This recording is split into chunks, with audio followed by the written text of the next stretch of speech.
Most people don't realize how much of their personal information is being bought and sold every day. Data brokers are making millions pulling details about you from public records and the internet, then packaging and selling it, usually without your consent. That's how your information lands in the hands of scammers, spammers, even stalkers. It's why you get endless robocalls and why ads seem to follow you everywhere. That's where Aura comes in.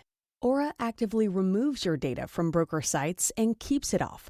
They also instantly alert you if your information shows up in a breach or on the dark web. But Aura goes beyond data protection. With one app, you get a VPN, antivirus, password manager, spam call protection, dark web monitoring, and even up to $5 million in identity theft insurance, all backed by 24/7 US-based fraud support. Other companies might just sell credit monitoring or just a VPN. Aura gives you all of it, together at the same price competitors charge for just one service. Start your free trial today at aura.com/hidden. Protect yourself now at aura.com/hidden. A burst pipe, a dead water heater, the AC calling it quits. Who do you call? HomeServe is an easy way to handle unexpected home repairs with plans covering stuff basic homeowners insurance usually won't. Instead of scrambling for a contractor, you make one call to get the repair process started. Join the millions of customers who trust HomeServe right now. Go to homeserve.com/podcast for 50% less your first year. That's homeserve.com/podcast. Savings compared to renewal price. Void in Florida.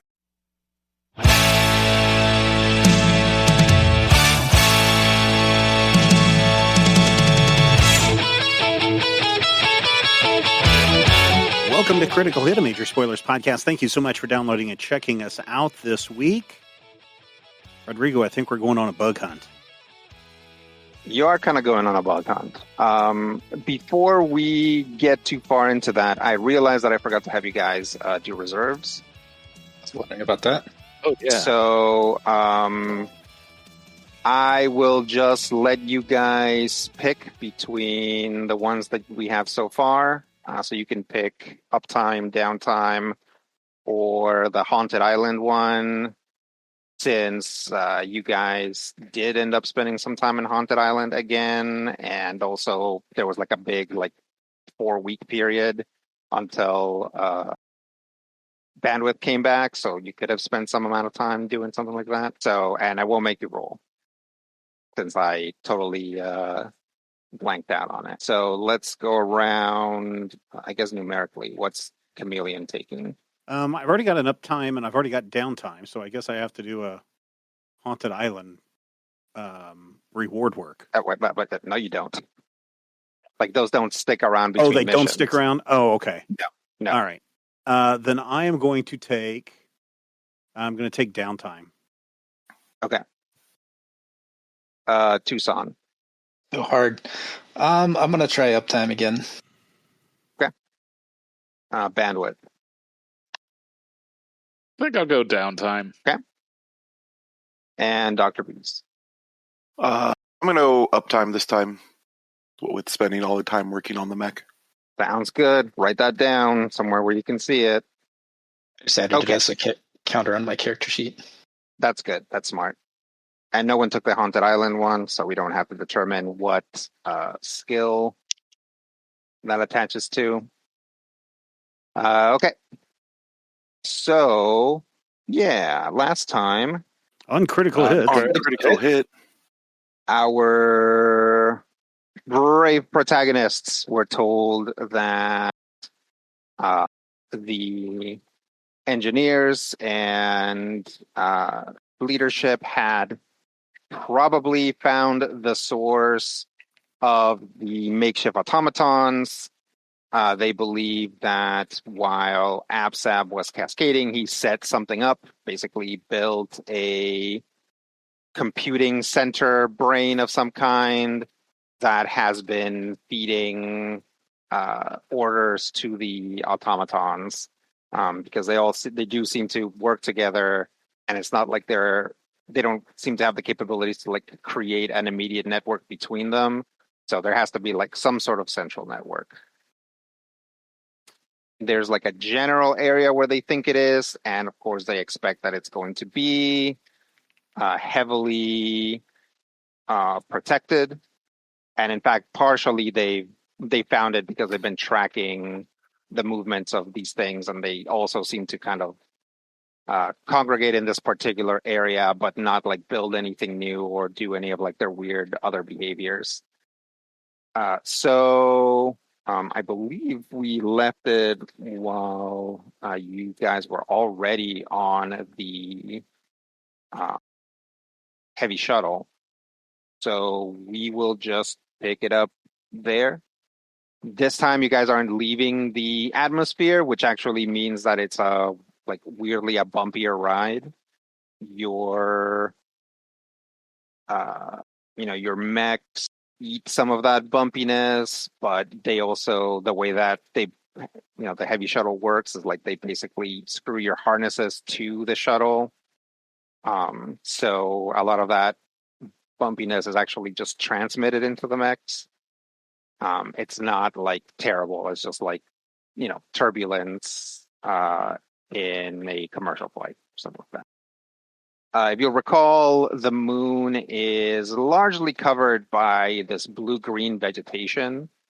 That is kind of like a runaway terramorphing problem, because the moon's terramorphing mission, Ingrata specifically, this moon terramorphing mission was abandoned by the Magellanics. And so now there's mostly just a lot of weird vines around, which kind of entirely cover the surface of the planet, or the satellite, as it were, with some other weird constructions like big phytotelmas, like big lakes created just by the shape of the vegetation, big forests of like dry brambles where for some reason that section hasn't been getting enough water or whatever.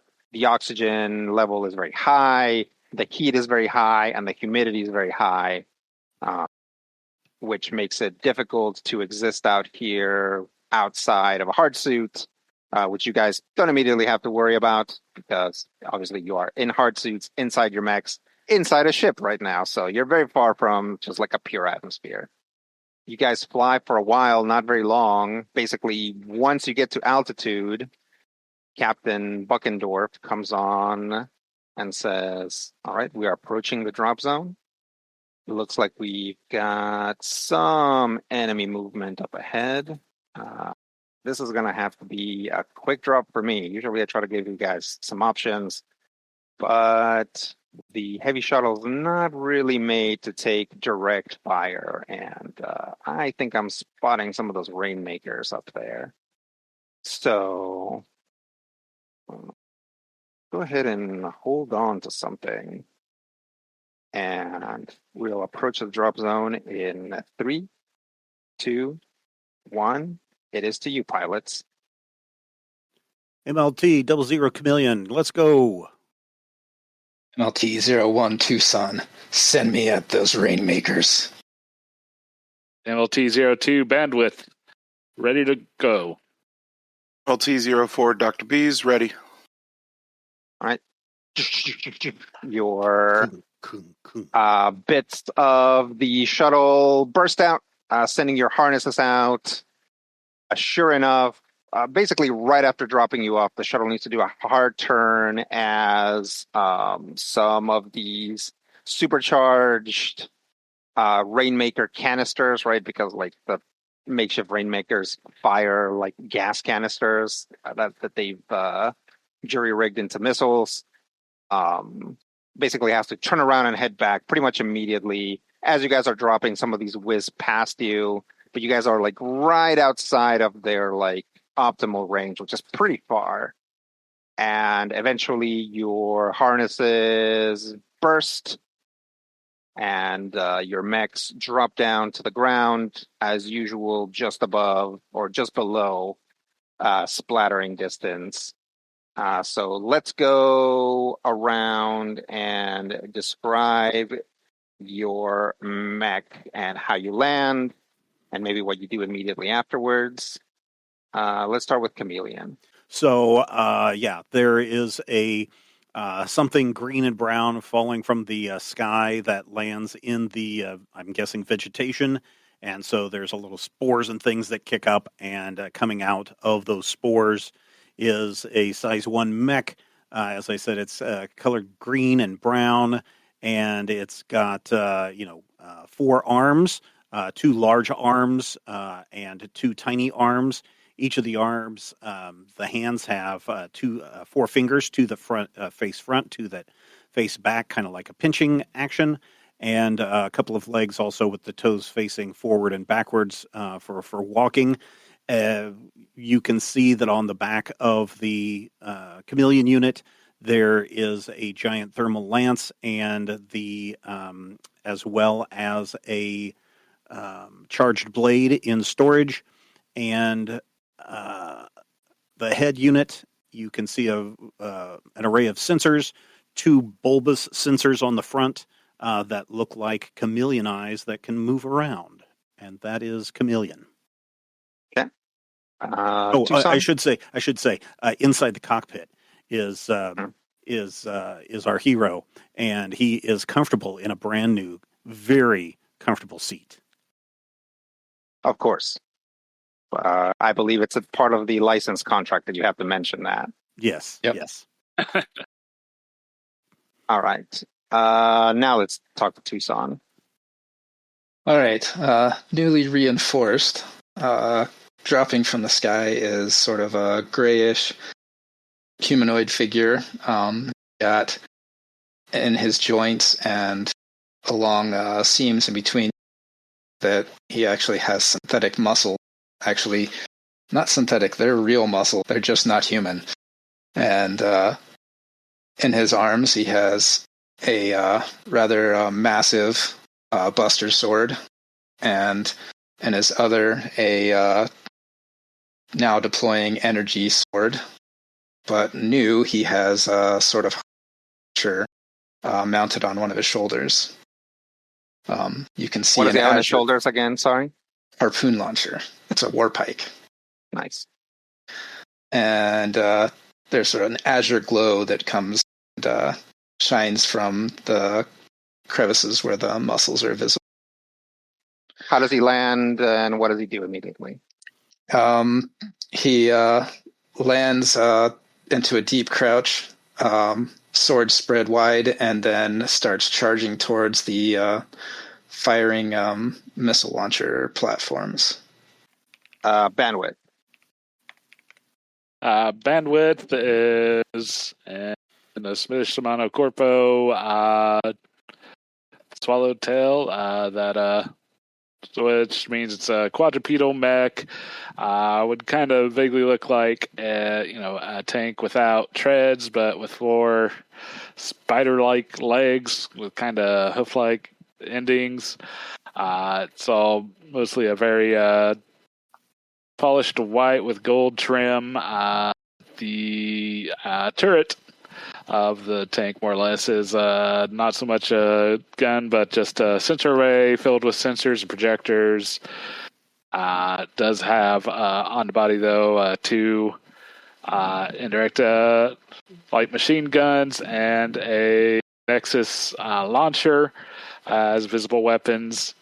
And as we're falling and descending, basically once it's in the midair, kind of stretches legs out to try to catch some air and increase drag. And as the jump jets start firing as they get close to the surface, they fold down to try to find a good solid purchase as it gently as one can settle down into a kind of a crouch and start sweeping its sensor way around, scanning the area.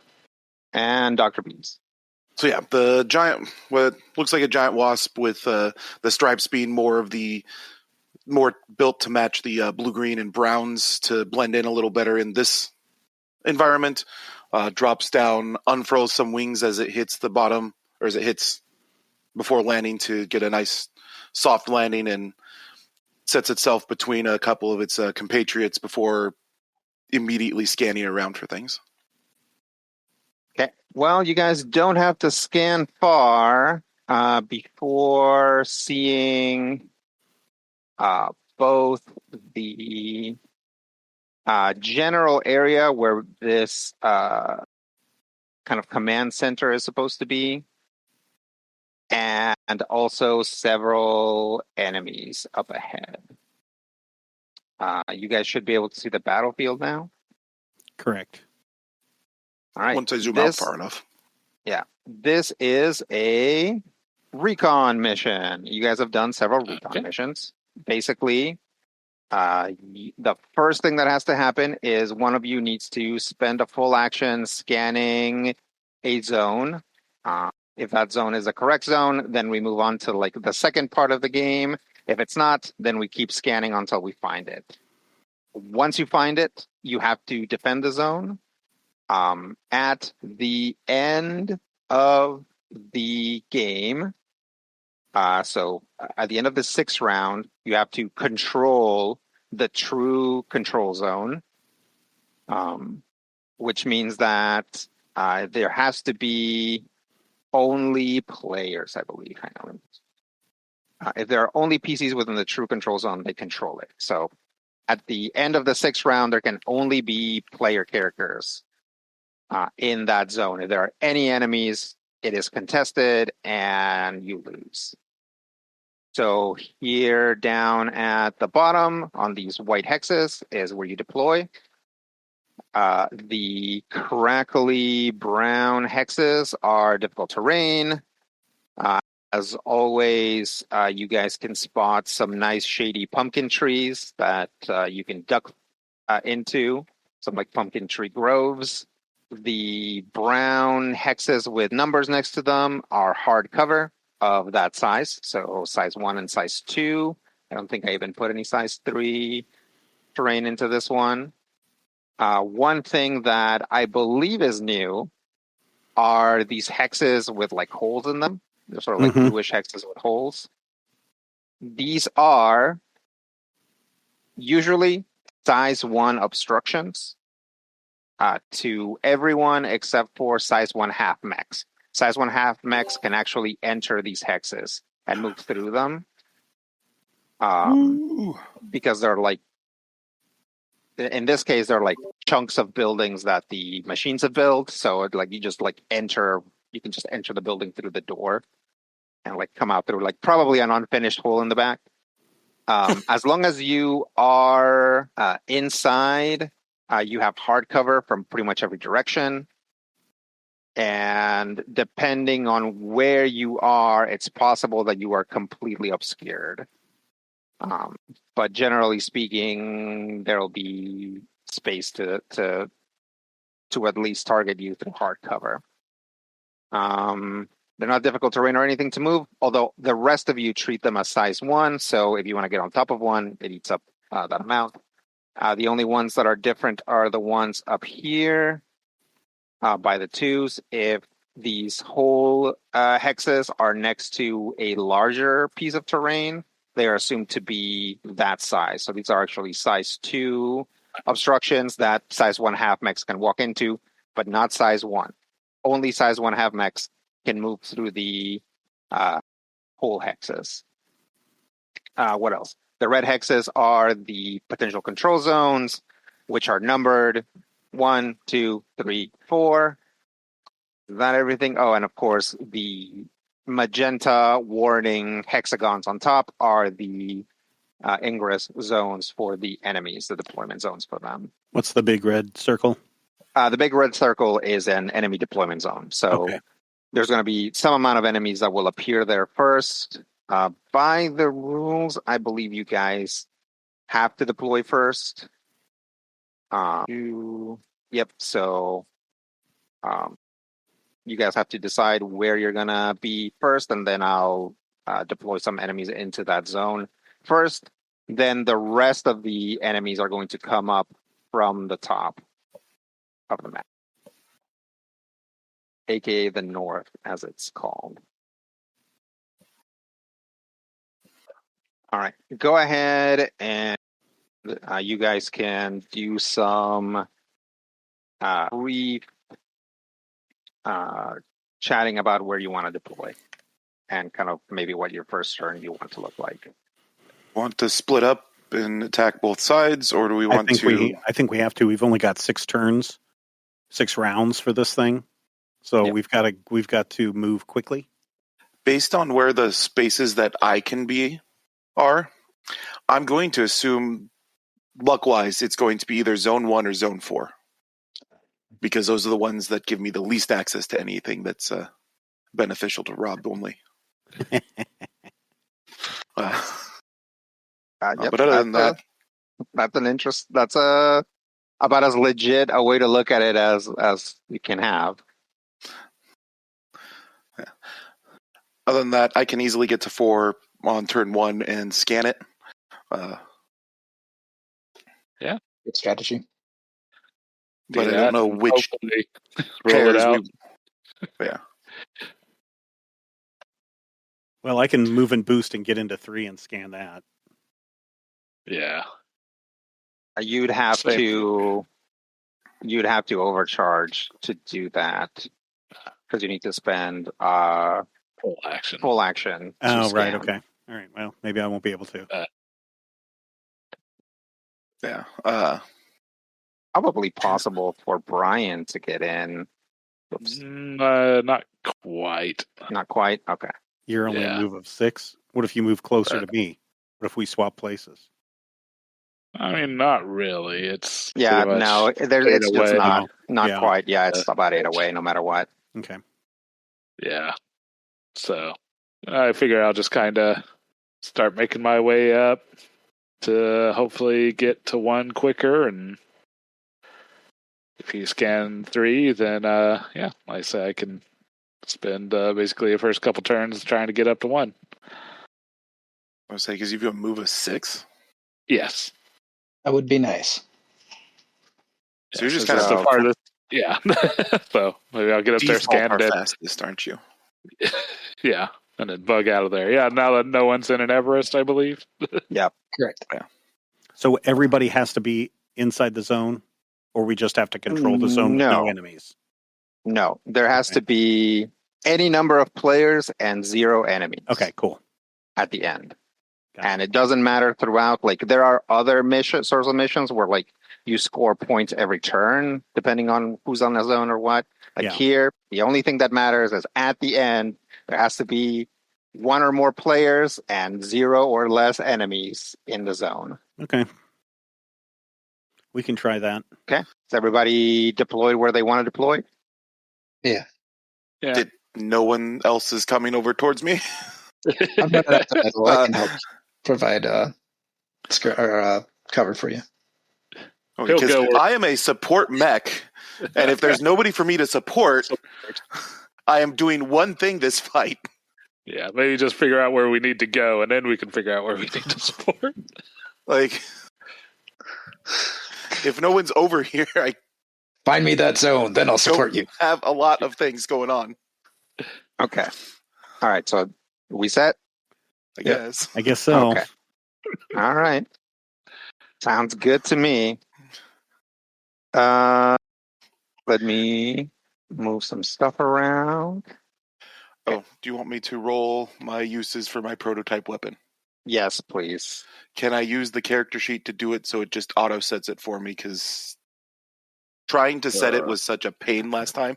Okay, the active mode. If that's easier. Yeah, you guys should all be in active mode right now. Yeah. But generally, I prefer to use the roll 20 dice unless, like, for this, it's a pain in the butt. Yeah. It rolled a 5, so I've got 7 uses. Okay. That should be plenty.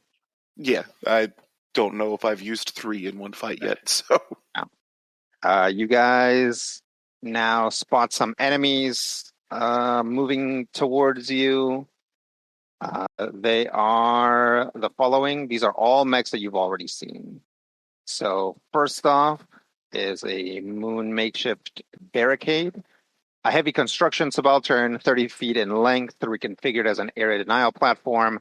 The cement mixer-like quadrupedal chassis moves slowly, but nevertheless has a threatening aura. Aside from its quick print cement nozzle, it seems to have a secondary beam emitter weapon. Its panels are a motley assortment of lime green, fluorescent yellow, and matte black. You also spot the aforementioned Rainmakers. Originally some form of canister cooling apparatus. Now this large quadrupedal subaltern, starting about 12 feet tall, has been modified into a projectile firing platform. Its panels are a motley assortment of lime green, safety orange, and electro pink. And then there's 2 of those. And then you also spot a makeshift ace. Originally an unmanned fire duster. This large, 15 feet in length, subaltern has been reconfigured into a fast-flying striker mech. It has 2 pairs of omnidirectional jets, a sturdy body, and several poorly hidden weapon bays. Its panels are a motley assortment of lime green, fluorescent yellow, and electro pink. I believe if you guys are ready, then we're ready to go for the first turn. All right, just real quick, guys. This is what I have. Moon barricades resist kinetic damage. I think they have an evade of 7.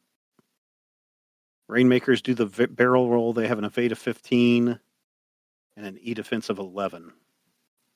Rainmakers do the barrel roll? No, aces do. I don't have. I'm looking for my information on the aces or on the Rainmakers right now. The ones that target like 3 people at the same time. Yeah, I'd like to do bursty attacks, so don't clump up too much, maybe. It doesn't matter. They just have like ridiculous range and get a target up to 3 people. Oh, which ones are those?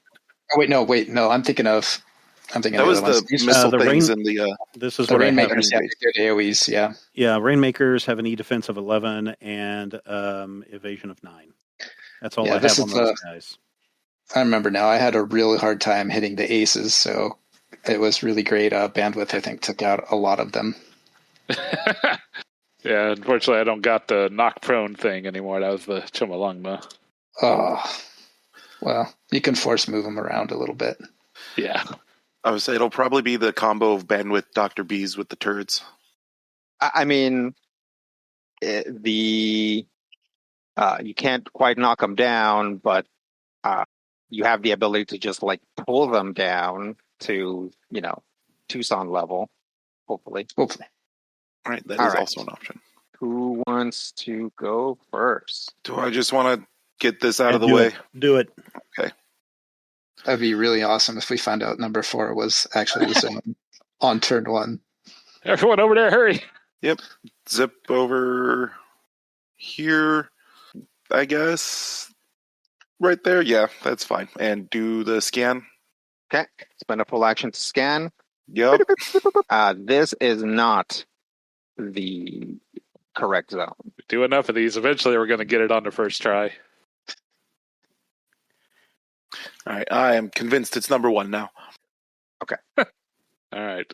I'll see what I can do to confirm where it's nigh. I don't want to, start heating up right now. I have such poor heat management. Oh, no. I'm up to 6. Right. We leveled that up. We did put 1 point into that, so you are slightly better at it now. And I don't have a weapon that heats me up anymore, so that's also helpful. That is an improvement. Yeah, so why not overcharge? Says I. Someone who is definitely looking out for you. Mm-hmm. No, I don't think I've got. Well, do you have an action to call your swarm? Or are you going to wait on that? I'm going to wait on that.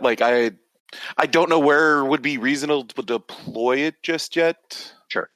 Because the Razor Swarm has to be deployed where there's no hostile characters. Right.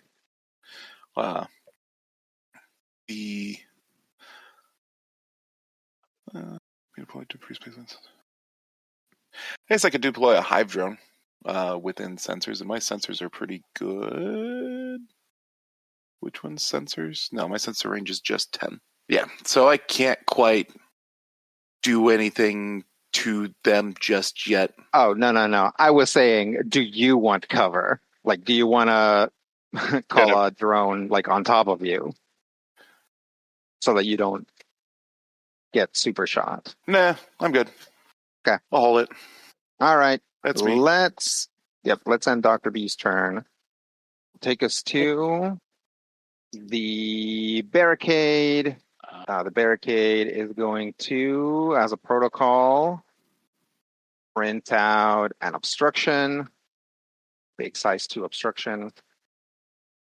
Then it's going to move 1, 2, 3, and then use its graviton lance to take a shot at bandwidth. All right. 21 versus. Yeah, that'll heckin' hit. Okay, it's a crit, but this guy doesn't do anything on a crit, so take 2 energy damage, and you are slowed until your next turn. Okay. That might change some plans. So I was move, boost, shot. So that's the barricade's turn.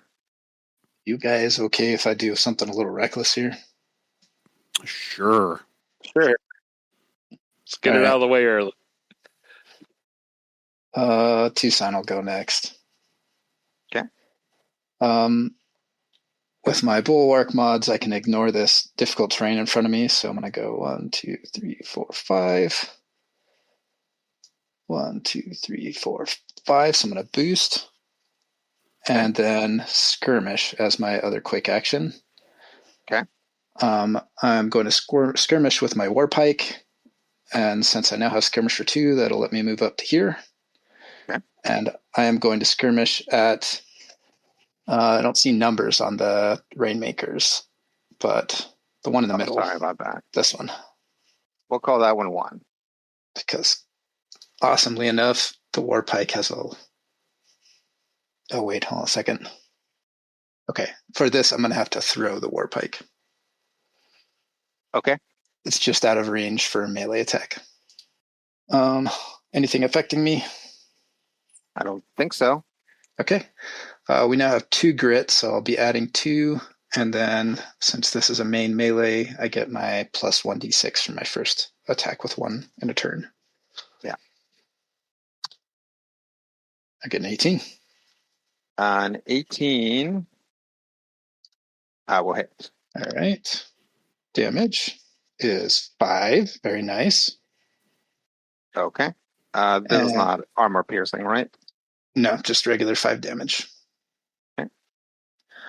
But since I just hit with a main weapon, I get a Blade Master die, which I will spend to immediately attempt to grapple on him. Okay. And I will use uptime for that. Got an 18. An 18. Yeah, it hits. All right. I'll move up adjacent to him with that grapple. Okay. I'm going to guess And, you're not moving adjacent to the ace first. You're going to go to the left. The grapple is forced movement, so it... I wouldn't trigger.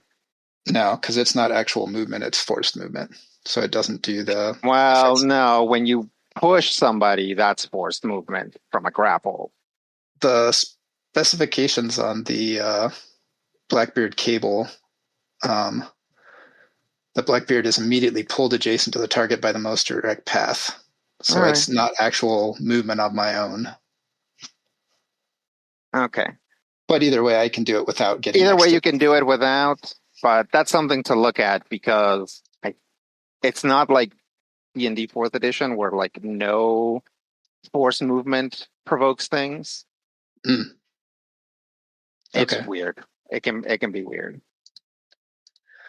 But I am gonna then overcharge. Okay. Wow, so right off the bat. Yep. 1 heat and overcharge. And spend my core power. Okay. So the all 4 of them should be in range of this. Because, yeah, they are all within 5 of me. Okay. So they will all need to make hull saves, I think. Okay. Hull save? Yeah, hull save. Okay. Let's start with the barricade. Okay. Barricade, amazingly, doesn't have a hull bonus. You would think they would. You would. But it gets a 15. What's your save target? 12, I think. Yeah, 12. Okay. So that's going to make it. Rainmaker 1, probably. Is it going to take damage? Does it have to even Yeah, roll? it has to make the save either way because it's also mobilized and taking damage. Okay. Cool. Rolls a 1, which makes sense Nice. since it's getting harpooned right in the face. Or face plate, I suppose. Rainmaker 2 also rolls low, so that one gets got. And then Ace, with its whopping save bonus, will also get hooked. All right. So everything except for the barricade. So tell me where you want the Ace. Let's go ahead and just line them all up. So the Ace will be right next to Rainmaker 1, and so will Rainmaker 2. They'll be on either side of him. Okay. Nice little cluster of friends. Okay. All right. And then damage. What happens to them? They're pulled adjacent, immobilized, and the ones that failed, well, I guess the barricade is not immobilized or moved, but the ones that failed are also knocked prone and are taking 8 kinetic damage. Nice. And of course, barricade is taking half of that, I believe. Yeah, take half damage and not otherwise affected. These guys are immobilized and prone and take 8 damage. Yep. I feel way less vulnerable being by myself now. I told you I had this. Yeah, opening with your 4 power is definitely a power move. I don't have enough speed, Rob. For I can only make it to there. Mm. And then I've only got a range of 10, Ace. so Yeah, you could boost though and then use it. Yeah. So you could and then move to there. the barricade takes half damage. And if it's already taking another half damage, I think, from being resistant. Yeah. So hooray, 2 damage. Yep. Just takes a complaint to the chassis. I don't know if half damage affects stack or not, but I assume in this case they would. Yeah, so you take half damage, and then you would apply resistance to that. Oh, right, because those are separate things. Same thing with end armor as well. Oh, actually, let me apply armor. Oh, so he takes 0 damage?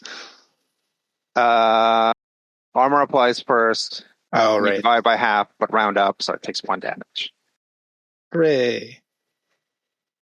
But you pretty well tied up everybody else. What else there for Tucson? That is definitely all the actions I can take at this time. All right. Over to enemy turns. Best part is getting that ace. This wasn't an attack, so I can't barrel roll out of it. Yeah.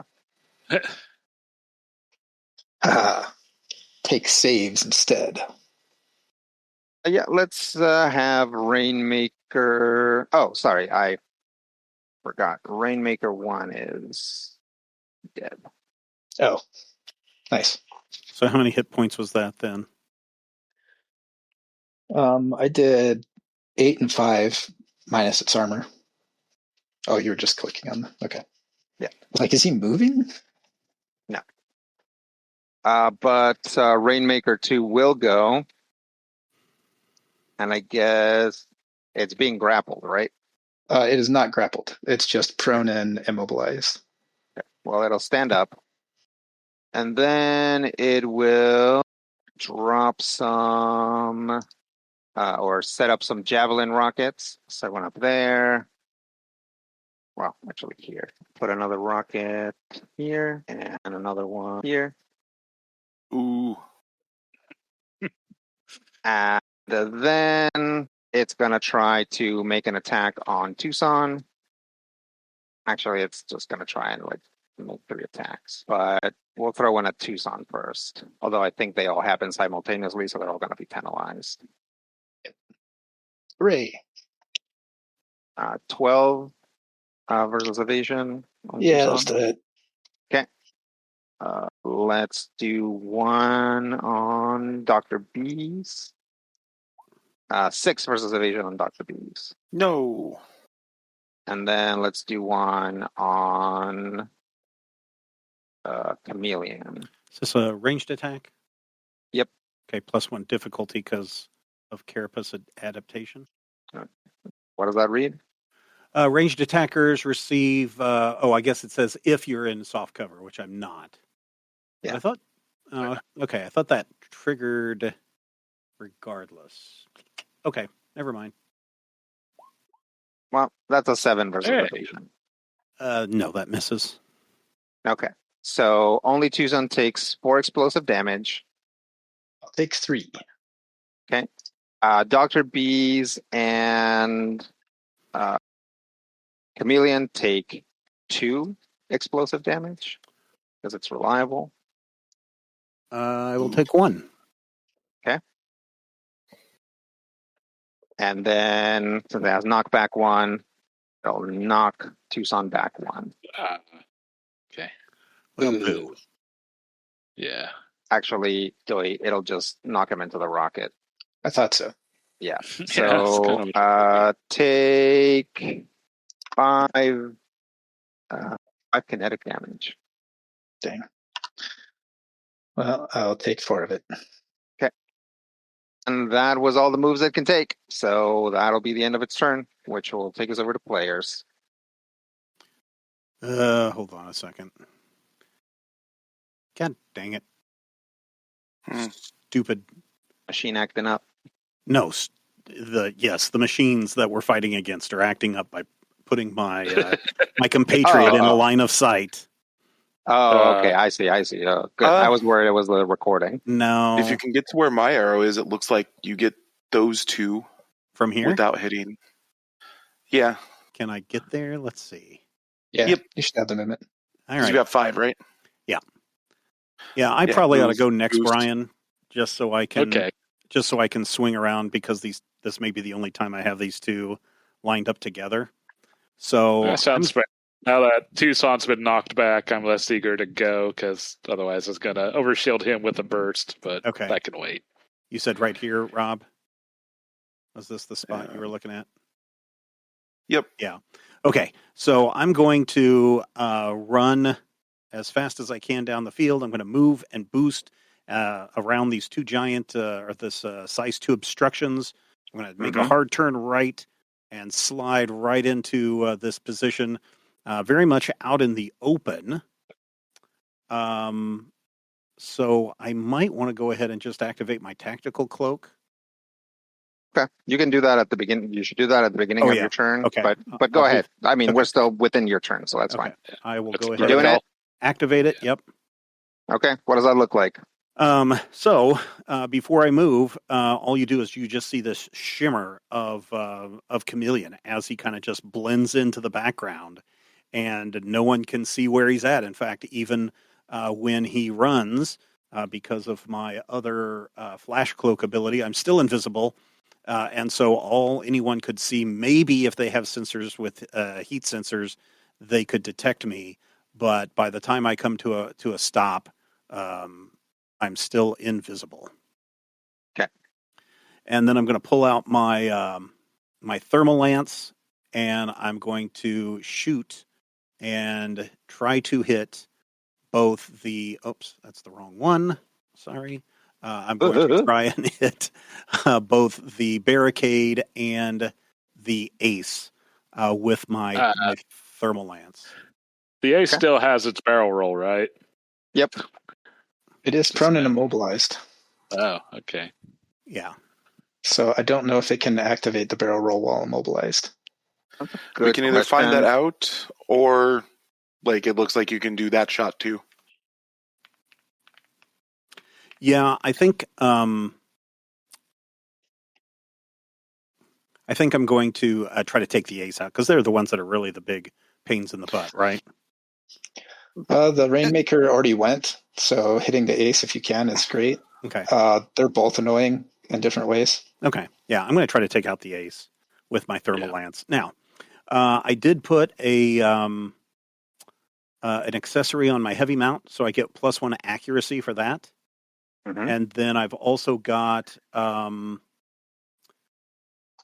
grit of 2, so that would be a +3 to everything. No. No? What's accuracy?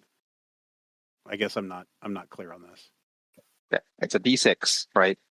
It's those Oh, okay. D6s where you can add multiple, but then you keep only certain ones Oh, okay. or only Okay. the high ones, right? So for now, if Okay. you only have one, you would do your D20 plus your grit plus your accuracy because this weapon is always accurate. So go ahead and roll for the barricade.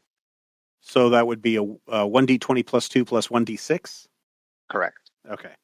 So here is for the barricade. 21. Nice. Nice.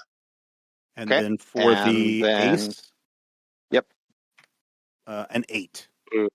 Less nice. Yeah, less nice. Does it only miss by one? Yeah, that's was going to be my next question. No, I It think does. It's, It does miss the ace, but not by one. yeah, I think the evade on that is a 15, and the E defense is 11. So I missed that by quite a bit. Well, Okay. that's a crit on the barricade. So go ahead and roll.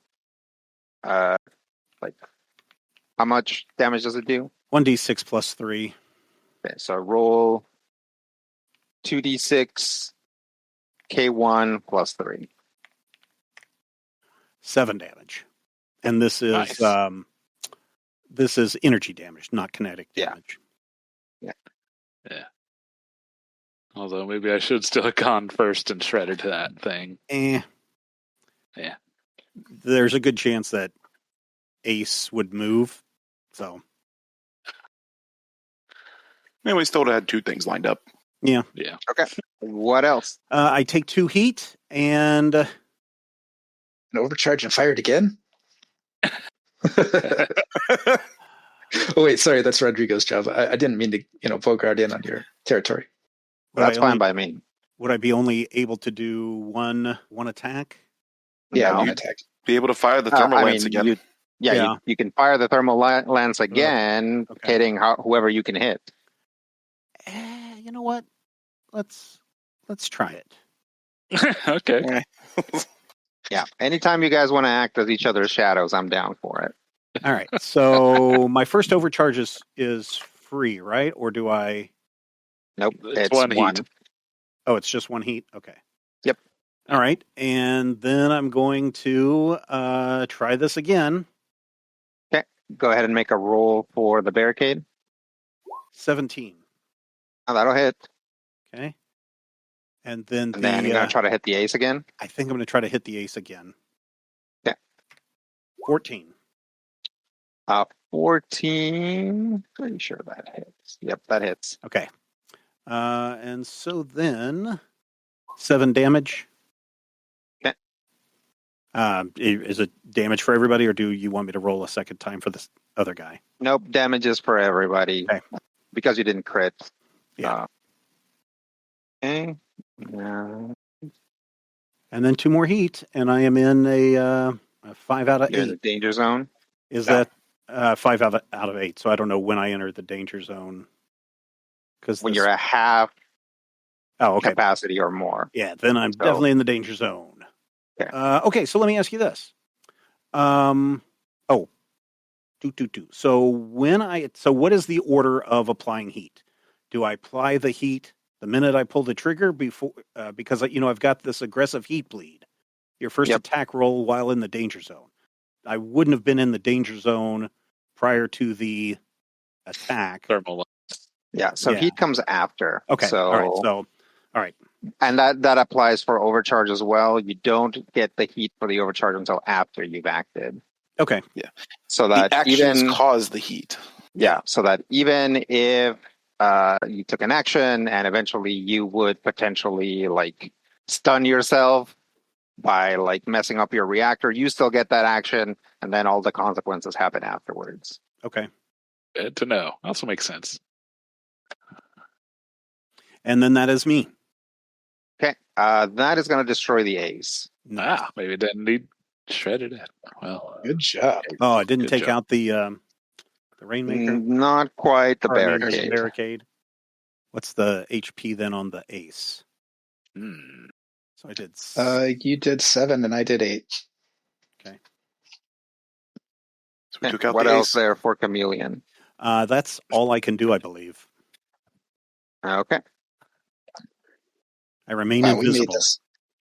this first round very easy after. Yeah, but the problem is, look where most of us are, and we still have to get to the far side of the map, perhaps. But we will Yeah. find out once. That'll be once easy with Frank less goes. enemies hitting us, though. Yeah, well, you guys have actually taken out all of the enemies that had yet to act. So it's actually over to bandwidth. Okay. Some Well, I think flippies. I'm going to 1, 2, 3, 4, 5, 6. Yeah, gonna just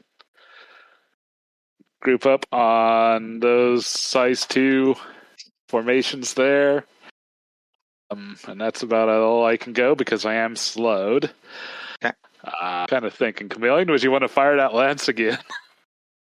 no, not right now. Okay. Well, it would do 2 heat now. Well, that's true, but it would. I mean, I would literally. My next turn would have to be A recovery. a recovery round. Yeah. Okay. Well, do I want to unload on it and try to take it out? I mean, I mean, if you guys don't mind me burning a turn recovering, I'm okay with that. I mean, I am hidden, or I mean, I am invisible, so that makes it harder to hit me. Nice. And I could this time target. I could target that other Rainmaker. Yeah, I mean that's kind of what I was thinking. Yeah. Okay. It won't put me over the edge. So. Well, then I guess I'll declare a quick tech action. Okay. Does that 2 up there would that block my line of sight to do a lock on that guy? On the Rainmaker? To the Rainmaker? No. No? Okay. Do you want to lock on him, or do you want to lock on the barricade that we know has armor? I could do either. So, yeah, I guess the barricade, lock on it, and shred it. Okay. And then, since I did a lock on, I will declare another quick action to let Chameleon take an action. Can he do that? There's no range on that? Doesn't he have to be next to you? No, hold on. Let me double check. Artist spotter. As a quick action, when you lock on, you may nominate an allied character. Oh, shoot. It is adjacent. Okay. Where was I? Is there a way I could have moved differently? I don't think you could quite get to him with one movement. Because of the difficult terrain, and I can't boost over it. Still, you can skirmish it now and potentially finish it off since it's shredded. We could. Yeah, why not? I will go ahead and skirmish then with my light machine guns. Okay. Even though it might go away. Well, actually, how much hit points does it have left as I lock on? 1. Okay, yes, I guess I'll go ahead and consume that lock. Yeah, because it will. It absorbs. It has resistance to kinetic. So.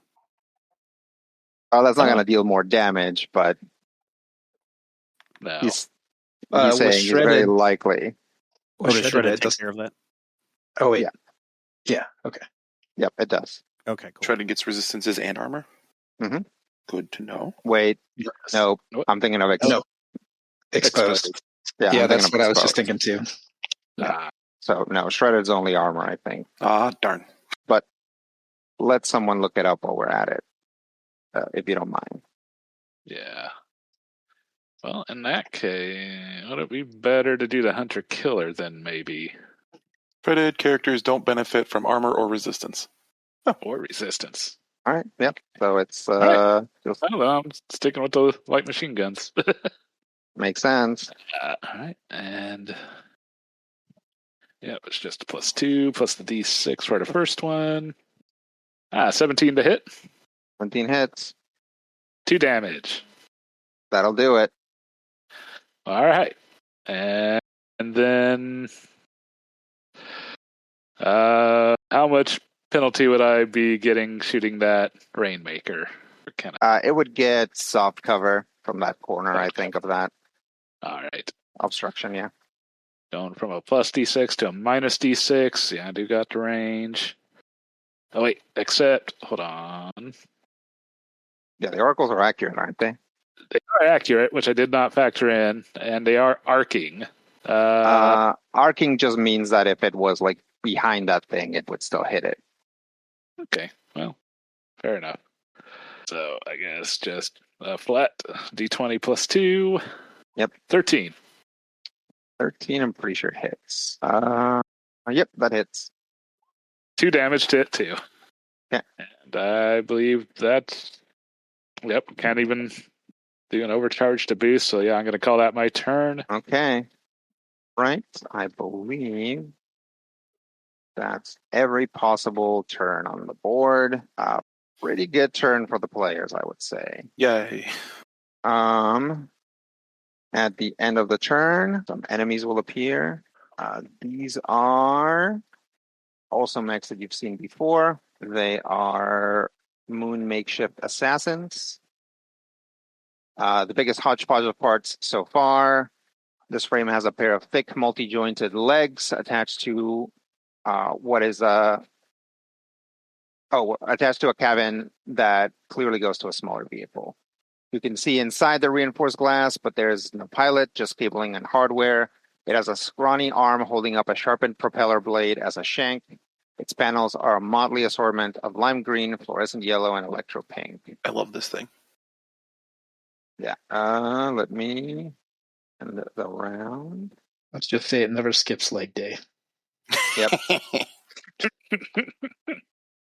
All right. We are on round 2, which is an enemy turn. So we'll start with the Rainmaker since its days are kind of numbered, it seems. So it's going to reconfigure its rockets. Yeah, mobilize and everything is gone since it took a turn. Yeah. A rocket here, and it's going to reset that rocket that's next to Dr. B's. I guess it can put it behind them. And then it will take an attack on everyone that's next to a rocket. So Tucson, Dr. B's, and Bandwick. So Tucson first. Love how this guy calls his shots before he makes them. Yeah. Yeah, that'll hit. 12. Okay. Take 4 explosive. 3 and 4, so I'll take 7 total. And then, yeah. What did I say this was? 6 more explosive. Yep. As it pushes you onto the rocket path. Bandwidth, 11 versus evade. That hits. Okay. Actually, I would say you probably get the same benefit. So let me roll a d6 and subtract it. All right. What is that? 11? No, Minus 9. 4 would be 9. That would miss by 1. Okay. So versus evade, right? Yeah. Versus evade, yep. Yeah. Okay. And then Dr. B's 13 versus evade. Yeah, that hits. Okay. Take 4 explosive, and then you get pushed onto the rocket path for an additional 6 explosive. So I'm taking 10 total? 10 total. And you get pushed back 1 space. Ow. Yeah, this thing basically launches a bunch of like canisters into the air, and they kind of robotech away, and then shoots more rockets directly at you, and then you get hit by the other canisters as they come back down. Yeah, Rainmakers kind of need to be priority 1 next time. I mean, he basically all but deleted one of them. So yes, and then we decided to focus on the ace instead of the other Rainmaker. I mean, the aces are also a pain in the butt. Like, there's a timeline here where you guys would be bemoaning the fact that you let the ace get up to speed. Yeah, it's fair. And then it just evaded all our attacks from now on. Then that'll be attack and javelins. So then it'll take its movement and try to get a little bit away from Tucson. Not enough. Got it on the run.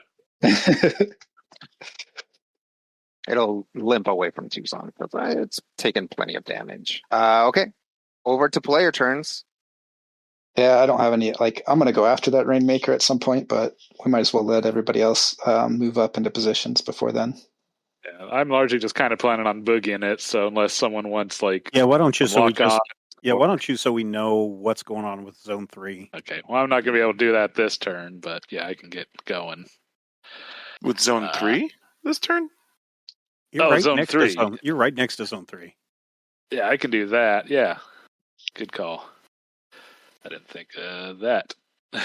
I guess I just assumed you would get there. So no, I'm too slow. I've only got a speed of 5. I would be 1 short. Trying to see. Yeah, I will go up there next to that little building formation. Sure. Bam. And do a full action to scan. Okay. You scan.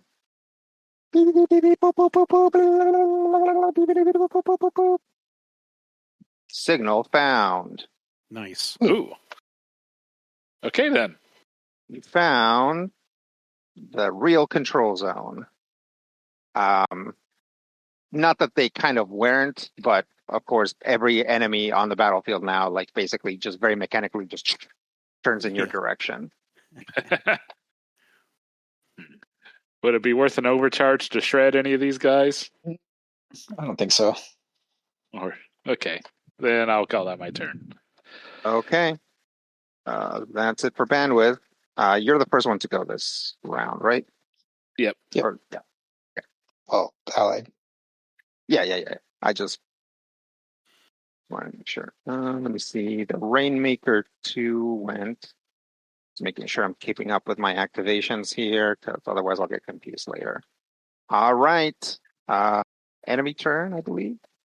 Mm-hmm. Okay. Let's have that Moon Makeshift Assassin go. So I remember them being pretty fast. This was working before, and it makes me mad. I think there was an update today, or within the last couple days. Yeah.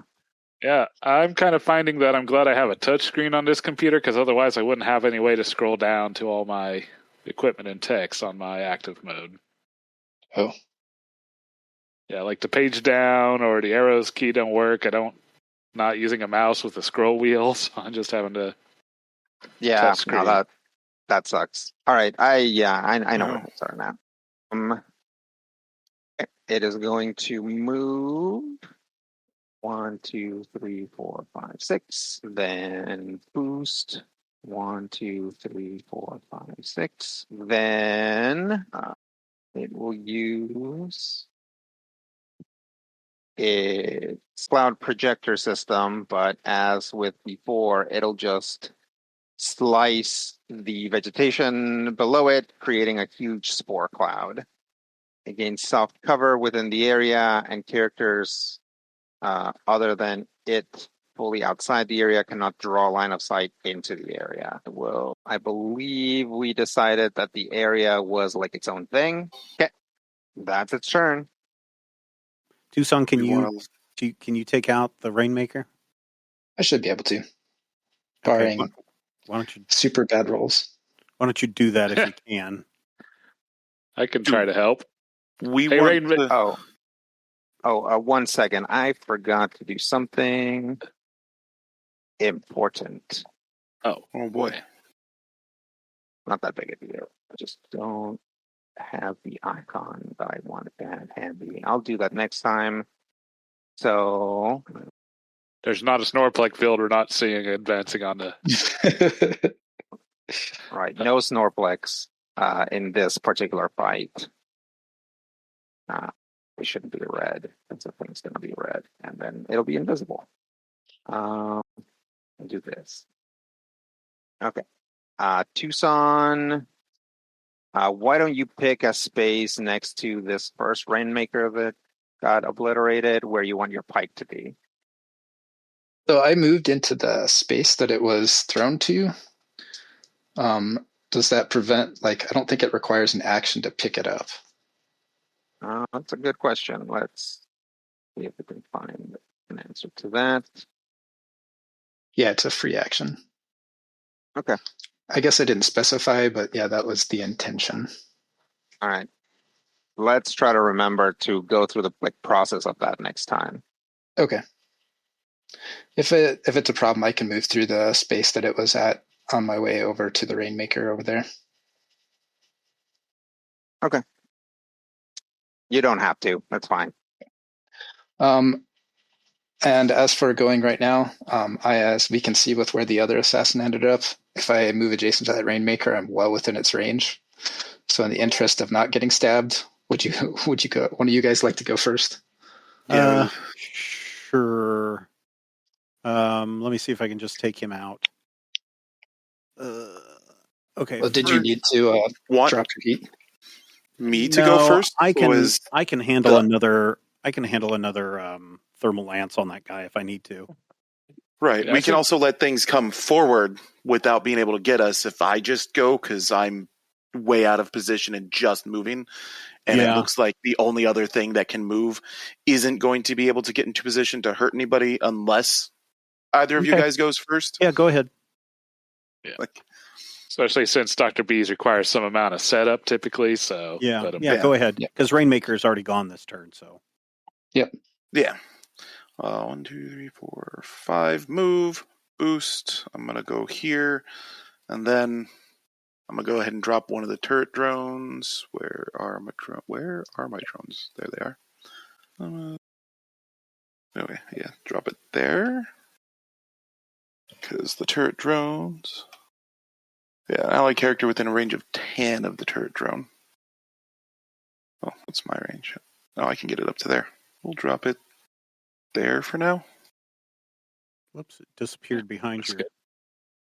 So yeah, I'm going to drop a little hive over there, and that should give us plenty of coverage for everybody to make shots and me get to do the thing. Okay, yep. Where's the hive? Where the turret that you just put the turret down. Oh, okay, so this is not a turret. This is a hive.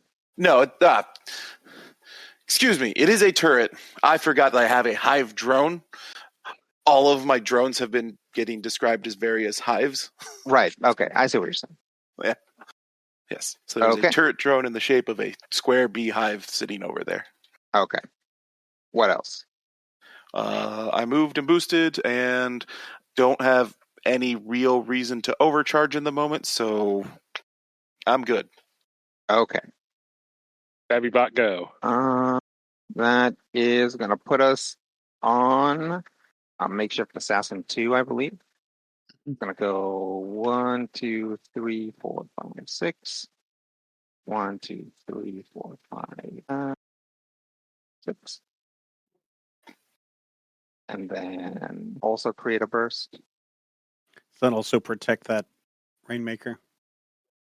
Things from outside can't draw a line of sight into it. Boo. All right. Are these assassins bad guys? Because the only notes I have on Makeshift Assassin is 7. A 7? Yeah, I have That's no a idea. Lucky number. I have no idea why I just have 7 and nothing else.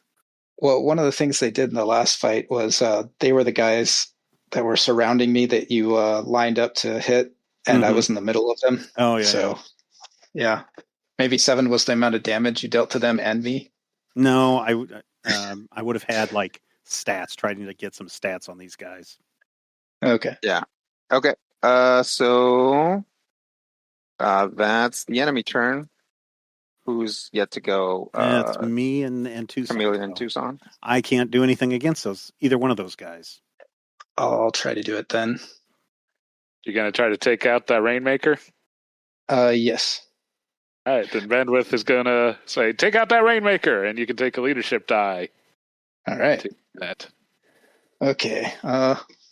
Seeing as I'm actually pretty low on HP after getting hit by 2 missiles, this may be a little risky, but hey, nothing ventured, nothing gained. I will move up to here, and then I will start a barrage. Okay. What order do I want to do this in? I think I'm going to start with my nanocarbon sword, and I will target actually the assassin first. Okay. It gets, I want to say soft cover. Yep, it has soft cover. Okay. Ooh. Bummer. 6 does not hit. Is it Just within missed by 1? It does I not. don't have line of sight. Oh, okay. Yep. And it doesn't matter because Bandwidth can't see him. All right. In that case, I will So I try to used my finish. reaction giving you the leadership die, so I Oh, don't. yeah. In that case, I will use the charged blade to target the Rainmaker. Yeah. Is he also getting the cover? No, it only the assassin gets the cover in the zone. Okay. In that case, I will have +1 accuracy on this from Duelist. Are you going to use the leadership die? I guess he rolled a 6, so it don't matter. it don't Well, matter. that's a crit. Yep. So, yeah. All right. That'll be 6 AP damage. Nice. Yeah, that'll do it. Rainmaker 2 explodes. Wow. Falls apart anyway. Hmm. I guess you could just give me back to the leadership die. Yeah. Well, I'm also tempted to, since that's gone, I'll give you back the leadership die, but I'm tempted to Overcharge. again to hit the assassin, but we're doing good enough. And if I get knocked over and pummeled by this assassin, it'll be my own problem. So I will end my turn there. Okay. Well, I believe that is all the enemies on the board as well. So that's actually going to take us to Chameleon's turn.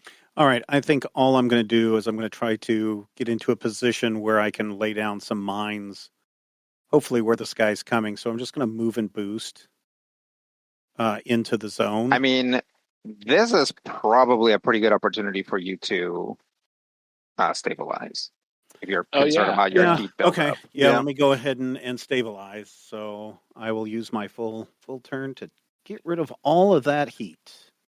Yep. You also can move 5 still. Yeah. And I will move 5.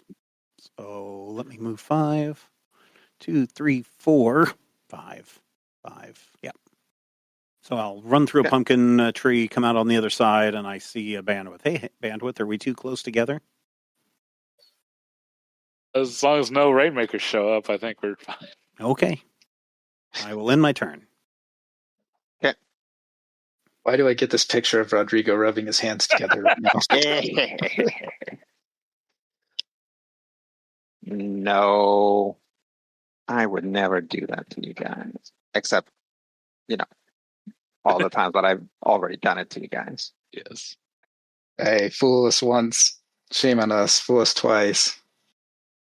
Okay. Wait, I got that backwards. 2 enemies will appear at the end of the round. So up north, you guys see another set of makeshift drones appear. You have also seen these before. This is a makeshift Hornet. Communications and coordination drone, now heavily modified into a systems warfare platform. It is a small, bright pink, jet-like unmanned craft, and they're going to be flying 6 spaces in the air when they show up. Right, these guys are the ones that have the impossible to hit evasion. E-defense is 11. Does anybody have any data on these Hornets besides E-defense of 11? I didn't write it down, but I remember them having really high evasion. Okay. I think they're the And ones that do the flyby The attacks. description kind of tells you something as well. And you guys do just constantly have access to their descriptions under enemies and then their faction. You should be able to find them. Let us begin the next turn. All right. This is round 3, I believe, Yes. which is a player first round. Does Okay, so- Tucson want to go to Yeah. get out of danger? Yeah. I was gonna go and go ahead and repair all the damage I've taken. So should I stay here and prevent this assassin from getting closer, or should I? Yeah, I think I'll do that. So I am going to spend a full action to do repair all damage I've taken. Okay. Stabilize. Yep, stabilize. And I don't have anything else that I need to do with stabilize. Okay. Wait, can you clear heat and repair? Nope. Yep, No. take one or the other. Oh, that's fine. Don't got any reload to reload or anything. No. Reload your sword. Yep. That's a song from a different Final Fantasy. Yeah. And then I guess I will move right here. So I'm sort of in this cover. And that'll be my turn. That is going to provoke. Oh. Two people can play with the threat 2 weapons. Yep. Threat is always a known thing, right? I think so, which is why I'm telling you that would Okay. provoke. In that case, I will not move. In the past, I let you guys trigger it because I was trying to teach you that you should ask about threat first. Yeah. But yeah, pointing That at the little- blade I do. That tiny stabby arm is a lot longer than it looks. It just lunges forward a lot with its long legs. Oh, okay. Any second now, it's gonna jazzercise you to death. Okay, is that it for Tucson then? Yep. Okay. Let's just keep up the tension in this exchange for a bit and go over to Assassin 1. And for you, Bandwidth and or Chameleon. Not invisible. It will go move 1, 2, 3, 4, 5, 6. Yes, it does ignore, or it'll just move 5. It does ignore that terrain. And then it's going to leap and land next to Bandwidth. A leap says fly 6 spaces in any direction, but must land on a surface. When landing, characters adjacent to you must succeed on an agility save or be knocked prone. Why not? I'll go ahead and take the downtime advantage. Okay. Agility. I don't got anything in agility. Another good reason to take the advantage now. Yeah. Well, not if I roll 2 2s. Oof. Classic Brian luck. Yes. Okay. This thing leaps at you, and you're a quadruped. You brace yourself, but it just kicks you right in the turret, and it flips you over. The cells of your animation is just you like grimacing, and they're just like turning the cell around. Yes. Like and adding like a Just shake rotating effect the and a picture. rumble later. Yep. Yeah. We don't have the budget for this. So it's then going to use its heated blade to attack you. Brace yourself, lad. Which is very accurate. In fact, is there a bonus to attacking people that are prone? There is. It is That's- +1 accuracy. Okay. That'll be 3d6k1. Gross. Yep. 19 versus evasion. It's one short of a crit. And this is really going to hurt. This guy doesn't care about crits, but it does care about you being prone.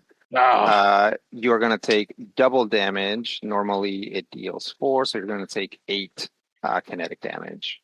Okay. That's survivable. Yeah. Yeah, this I got very same thing happened to me the first time we fought these guys. 4 hit points on this structure left. Yep. So that's a move, a jump, and an attack. That's everything number one can do. So that'll take us over to players. Well, I'm probably just going to recover at this point, so Okay. I don't know if anyone else wants to. I have a question on. I guess I have a question on my blink charges and my hex charges, my frag grenades and my warp grenade. Mhm. Do they do damage, or they just because I can't find out what the damage is on my blink charges, or is it just something that moves them away? Blink charges don't. Yeah, no, blink charges don't do damage. All right. And this guy is not in his cover. He is not in his cover. He All left right. it back there, which All I right. think actually might turn off at the end of this. Yeah, turn. it turns off at the end of his turn. I'm just going to thermal lance this guy then. Okay. Is this within your zone, Rob? Yeah, you have to hit though first. Are you barraging? Sure. Can I help get this thing off of me? Take a leadership die. What does a leadership die do? You can spend it to get accuracy on an attack. That. Oh, yeah, Or is then I'll do anything that. I ordered you to do. Yeah. I'll do that. So that would be 2d6 then. 1d20 plus 2 plus 2d6. K1. Okay. On the Mm. D6. Where's the other accuracy coming from? Leadership die. Yeah. From your Yep, I got it. Yep, Okay. from your core bonus. All right. So this is a barrage of 20 or not a nat 20, but a dirty 20. That's a hit Okay. and a crit. So that is 2d20 K1, or I'm sorry. On the crit, I need to do 2d6 K1 plus 3. 9 damage. Heck yeah. Max damage. Is it still alive? Yep. Can it take 3 more damage?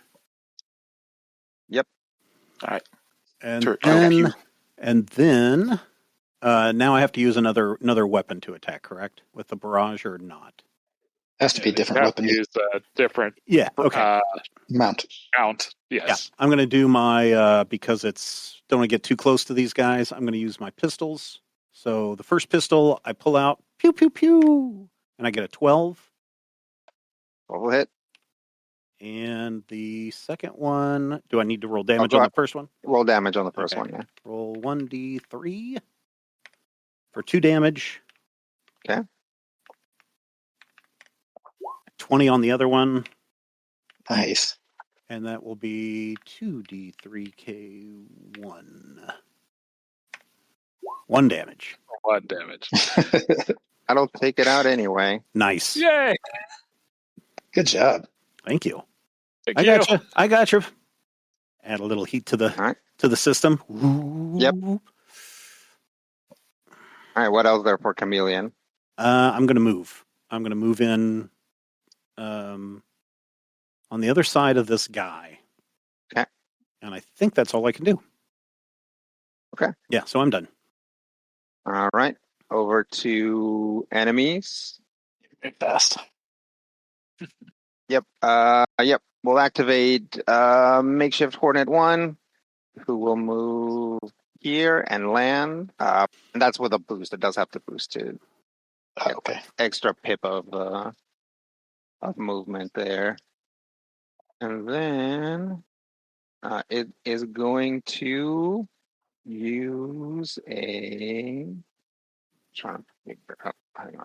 Yep. Okay. It'll make a quick tech action to impale Tucson's systems. Am I making a save? Nope. It's Okay. an attack. Tech attack. A tech attack. No, I'm vulnerable to those. 6 versus E defense. That does hit. Vulnerable. Oh, it does? Yes. Oh, you are that vulnerable. He is that vulnerable. Okay. Oh. Take 2 heat. Yep. Sorry, take 3 heat. 3 heat. And you are jammed until the end of your next turn. Gross. As You can't jam basically, grapples. I guess not. you see some unfortunately familiar dirty code just like completely overrun your system. I don't know if we've ever had a good one for jammed here. So we'll do this effed up ways. Improvised attacks, grapple, and ram. Move, boost, quick tech. So that's it for this Hornet. And it did land both within the puff and underneath some pumpkin trees. So it has some cover from certain things. Double cover. Technically, the thing doesn't give it cover, but it does block line of sight from the outside. So, okay, over to players. I believe we got Dr. Bees and Bandwidth yet to go this turn. Actually, I think Dr. B's already went, didn't he? No, Or not? No, he Nope. hasn't. Mm-mm. I've He only just took a gone twice reaction. so far. Well, Okay. B's, if you want to go, I mean, Yeah. Oh, and the assassin still hasn't gone, has he? Never mind. Mm-mm. Move. 2, 3, 4. Boost, and then I'm going to drop a drone. Which drone am I dropping? Because I can't see the assassin, right? Like he's invisible Yep. in his little circle thing. Yeah. Yep, you can't draw a line of sight to it. Yes, I'll go ahead and deploy the razor drone, the razor Okay. swarm. Is that your hurricane thing? Yeah, No, he didn't bring the hurricane cluster Oh. projector. no, the razor swarm. +1 area within sensors contains no hostile characters. Provide soft cover. Blast 1. So I'm gonna drop it on there.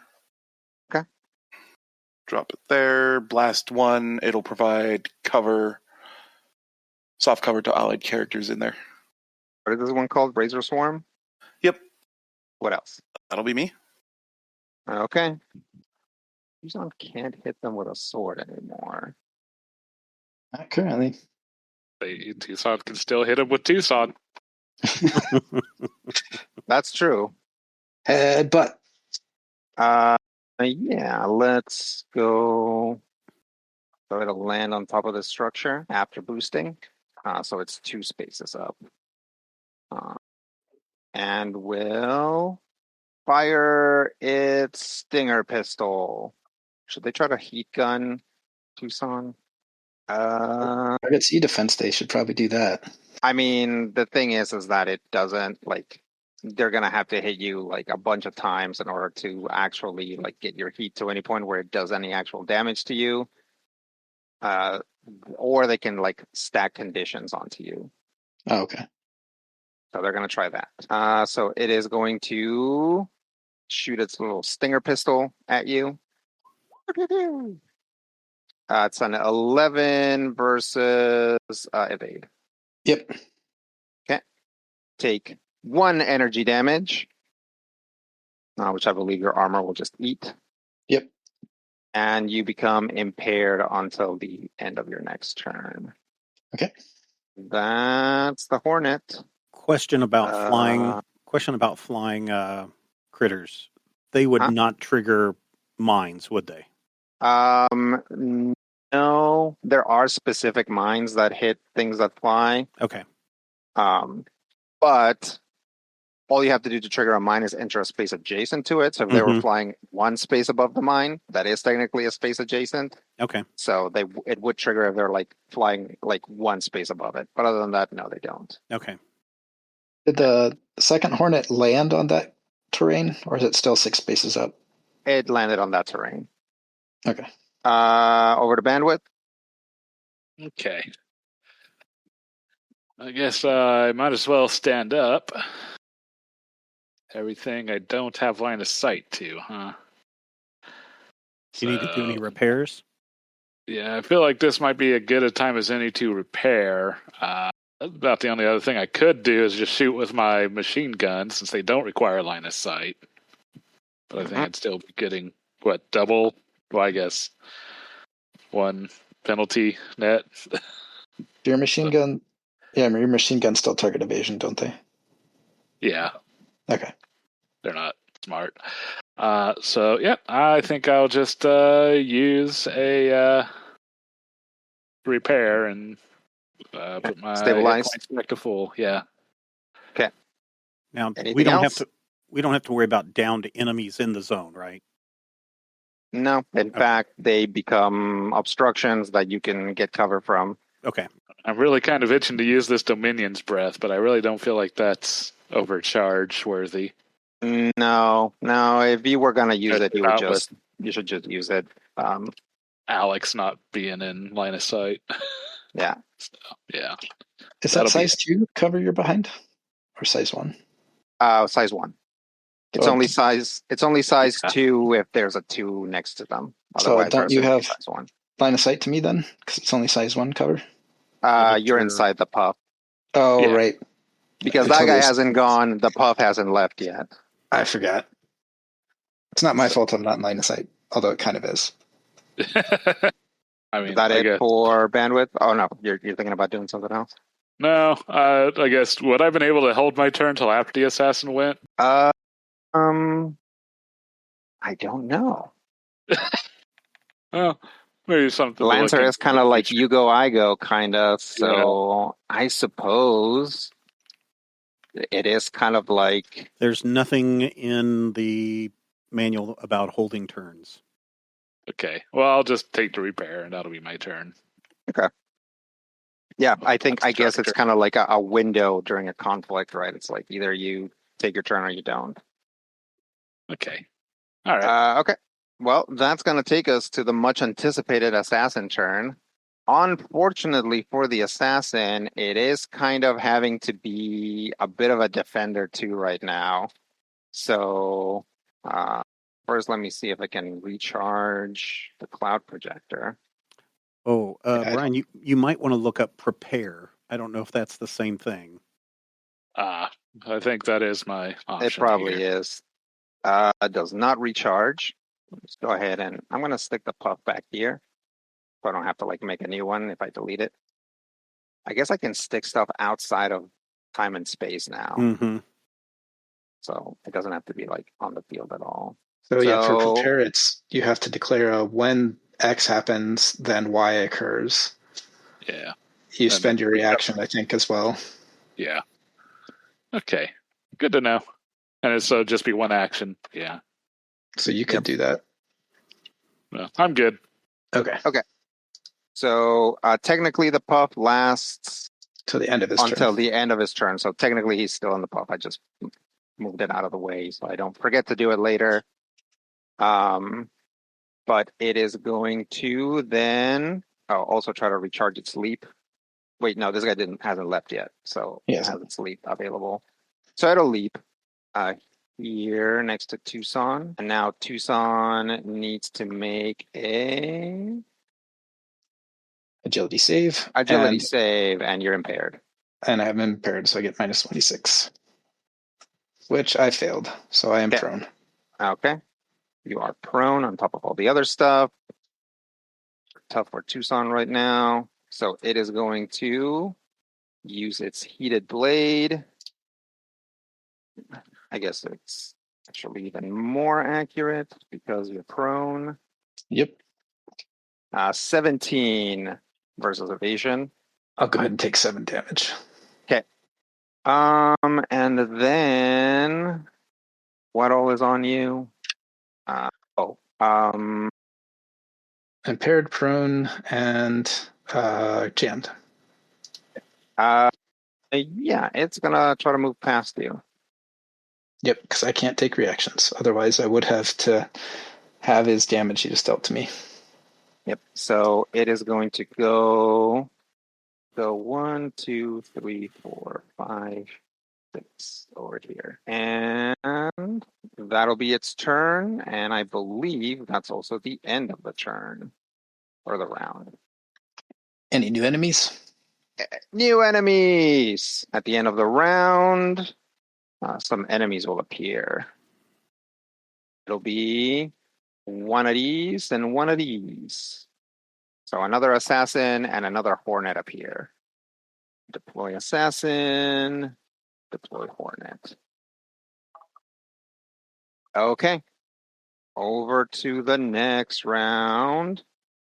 Blue circles are hindering do they block line of sight?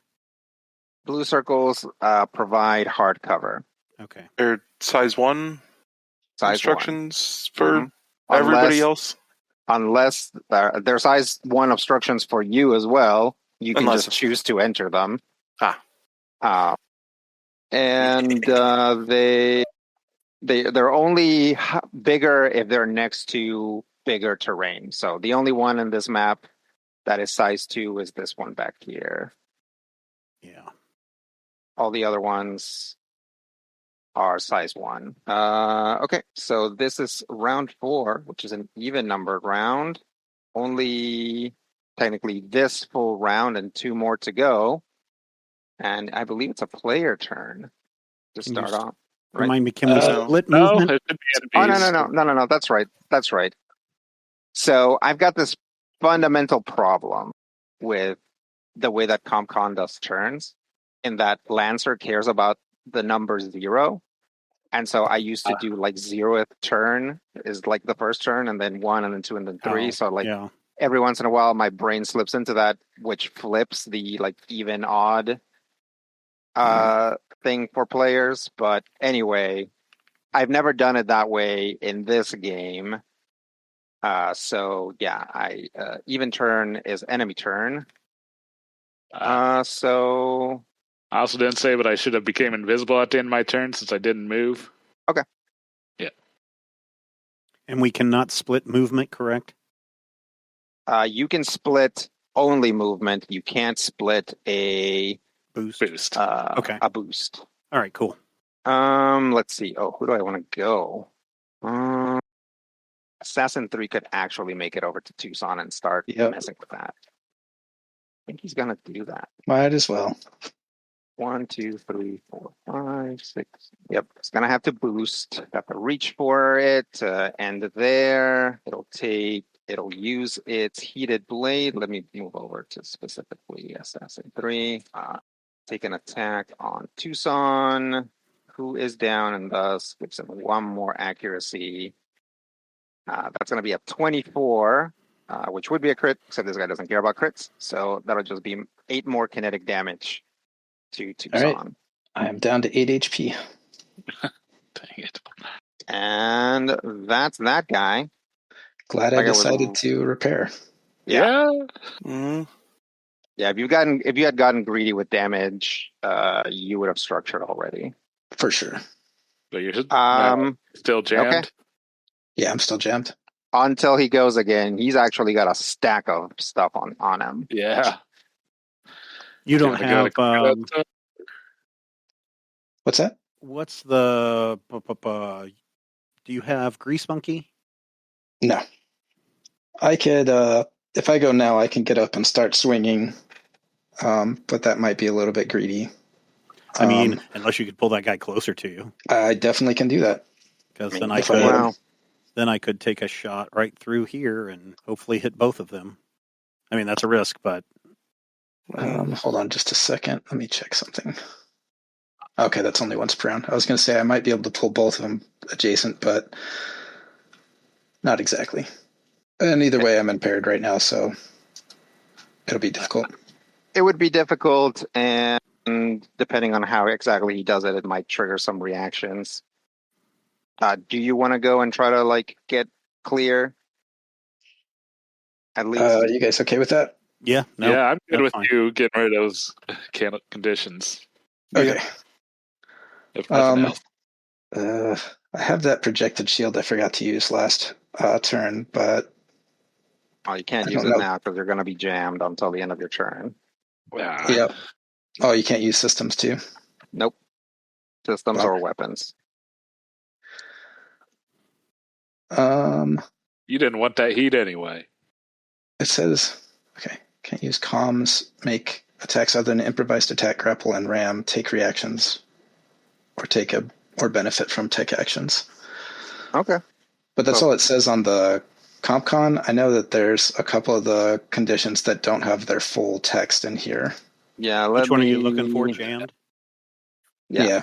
Jammed characters can't use comms to talk to other characters, make attacks other than improvised attack, grapple, or ram, take reactions, or benefit from tech actions. Yeah, Okay, that's so all that it says is- in the book. Yeah. All right. All right, then I will go ahead and activate my shield and take Okay. 1 heat. Were you pointing it at? That is a very good question. I think it would be good against any of them because I think it still works against tech attacks too. Sure. Since they are attacks. I'll just mark it against the assassin that's right there. Okay. And then I'm just going to go ahead and spend my whole turn getting rid of conditions again. And repairing damage. I'll Okay. play it safe. Yeah. Way to tank. Yep. And Avoid that, I guess. I will spend my movement to stand up from prone. Okay. And then end my turn getting rid of these conditions. All right. I believe that should clear everything. All right. Okay. That's Tucson. It'll take us to enemies. Let's go with Assassin 2. Assassin 2 is going to try to recharge its cloud projector. And it won't. And it'll try to... Pretty sure this guy... Yeah, he leaped at me. Yeah, he leapt at you. Yeah. Nope. I am absolute garbage at reactivating systems. That is 0 for 3. Yeah. Yeah, I don't know if you guys remember other fights, but I very rarely reactivate an enemy system. I mean, it's only on a 5 or a 6. Pikeman days, huh? Yeah. But still lots of stuff it can do. So it is going to put an assassin's mark on Chameleon. Can it do that if I'm invisible? Yep. Oh, you're both invisible over there? Yes. This purple dot is the assassin's mark. So for the rest of the scene, the following effects apply. You have resistance to, or it has resistance to the target's damage. Damage it deals to you can't be reduced, and it has +1 accuracy to all forces saved by you, or all saves forced by you. It does say it has to be in line of sight for Assassin's Mark. He's in line of sight. Okay, so invisible doesn't block line of sight. Nope. And being in this soft You can cover or attack an whatever. invisible target all day. Oh, yeah. Yeah. Okay, so it's just if they're behind, size 2 cover and they're size 1 or Behind something. size 2 cover, in an assassin puff, or if they're hidden, which he's Okay. not. He's just No, invisible. not right He's now. just Invisible. he's just like a wavy predator, running around that grove of trees, or no, sorry, inside that swarm. Yeah, buzz. Yep. So he'll do that, and then I'll go 1, 2, 3, and then take an attack at Bandwidth, which was invisible. So we'll start with a die or with a coin flip. So on a 2, we'll move forward. Ah, darn. Okay, it's going to use its heated blade, which is pretty accurate. 10 versus evasion. Ooh, I think that's just under... Nope, that hits on the button. Okay. Take 4 kinetic damage. Okay. Well, I'm glad I recovered. Because Yep. that would have been enough. That is Assassin 2. Play your turn. All right, let me see if I can get rid of this guy, Brian. Well, he currently has resistance to you, right? Yep. Yeah, how much? Half Well, damage. resistance is half damage. Oh, okay. So if I go and pop a lock on him, I can shred him, which Okay. would... Yeah. And Get he's rid of already that gone, resistance. so yeah, go for it. Yeah. So yeah, I think I'm going to do that. I'm going to go. I think I'll just say a full tech action because I'm sure I can find something else to do with the other tech. So first one will be a lock on that guy. Okay. And actually, I could just use my other action to have you go if you want to fire at him now and get that lock on. And since you're within 2 of me, that means you'd get to roll twice and take the better result. Okay, but he still has resistance, right? No, he just shredded him. Oh, okay. Yeah. All right. So yes, I can do that. Sure. So I'm rolling, 2d20 K1, right? Plus a d6. Well, no, just do 1d20 because it's going to be like 2 separate sets of rolls, and you have to choose the better set. Oh, okay. All right. So d20 plus plus 2d6 K1. D6 K1 plus my... Yes. All right. Great. Yeah. 23. Well, that'll do it. Okay. It's going to be hard to top that one. Okay, that's a crit. Go ahead and roll damage. And that is roll 5 damage. Okay. Bummer. And can Assassin 2. Rob's thing do his thing? I was getting there. Okay. I was going to say, I can't respond on my own turn, but... Pop it for 3 more from the turret. Okay. All right. What else there, Bandwidth? I think that's it. That thing's still standing? Yep. Well, since I didn't move and did a lock on, I get another free lock on. I can just pop another one right back on that guy. Okay. Cool. And, yeah. I think I'll call that my turn. Again, since I didn't move, I'd go invisible. I didn't shoot you. He did. Over to enemies. Let's have Hornet 1 go. I go 1, 2, 3, 4, 5, 6. And then these jerks have to recharge something. Yep. Oh, that'll do it. Okay. It'll recharge its impale systems, which it will try to tech attacks care about cover. I think we've been running, but they don't. It does care about invisible status, though. Yeah. If he still got it. Does he still? You still have it? I have it visible through this whole thing. Yep. Oh, for the rest of the combat? The scene, yeah. Dang. As long as it's in the cover. But it's not that cover and invisibility that I'm thinking about. It is, like, tough to try to hit Dr. B's systems. Yeah. Maybe worth the price. There's a second question with that. Does his core or frame bonus that says when you're in soft cover you get +1 difficulty against attacks, or attacks against you get +1 difficulty, does that still affect tech attacks? I guess it would. Oh, Rob, you have the... you and I both have the same kind of... Dispersed profile. Yeah, the same kind of benefit, but 2 different names. It says ranged attackers receive +2 difficulty instead of +1. So I don't know if that applies. Oh, then no. Okay. No, because it's just like increasing the level of the amount of dice for cover. Okay. Am I Hornet 1? Yeah, let's try to make a tech attack against Dr. B's. It's ill-advised, but... All right, let's try to impale systems.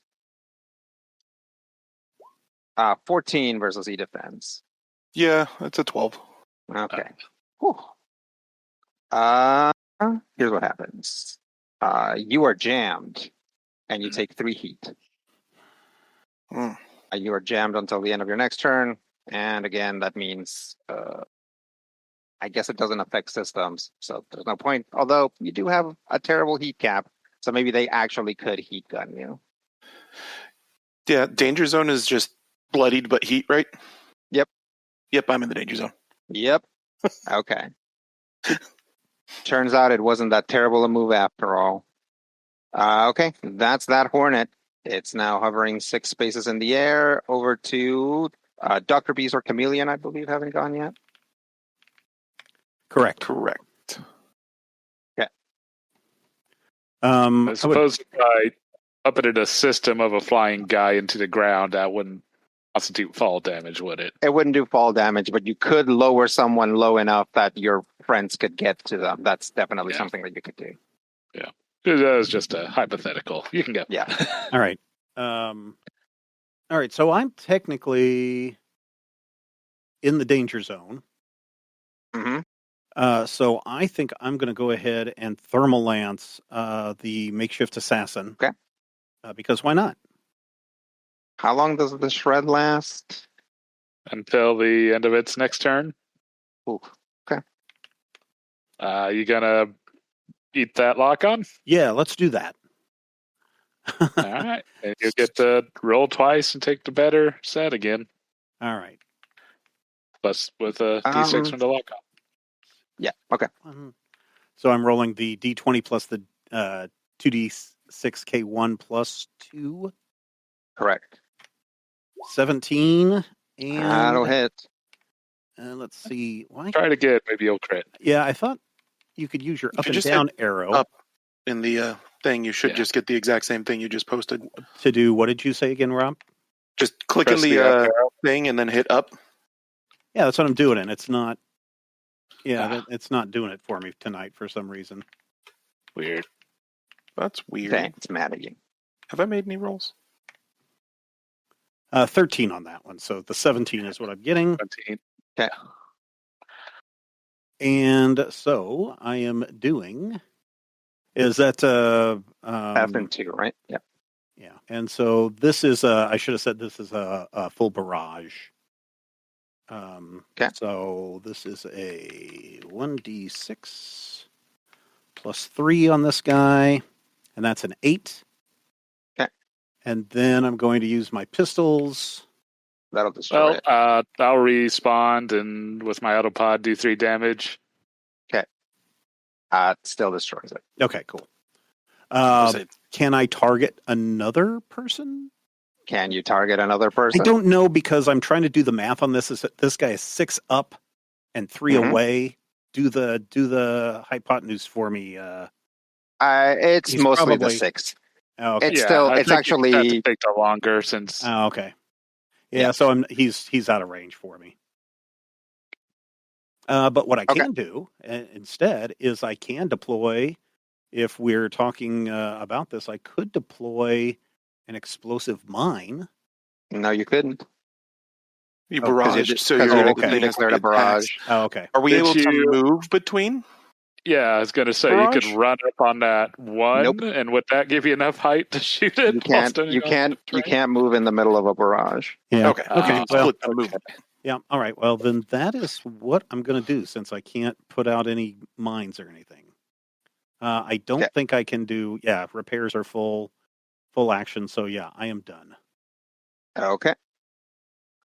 To answer your mathematics question, it would be 6.7.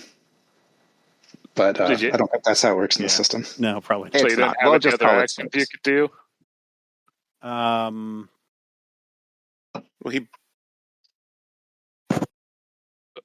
He doesn't have any free actions. You can Oh, do. he declared a barrage, right? Yeah. Yep. Yeah. Okay. Yeah.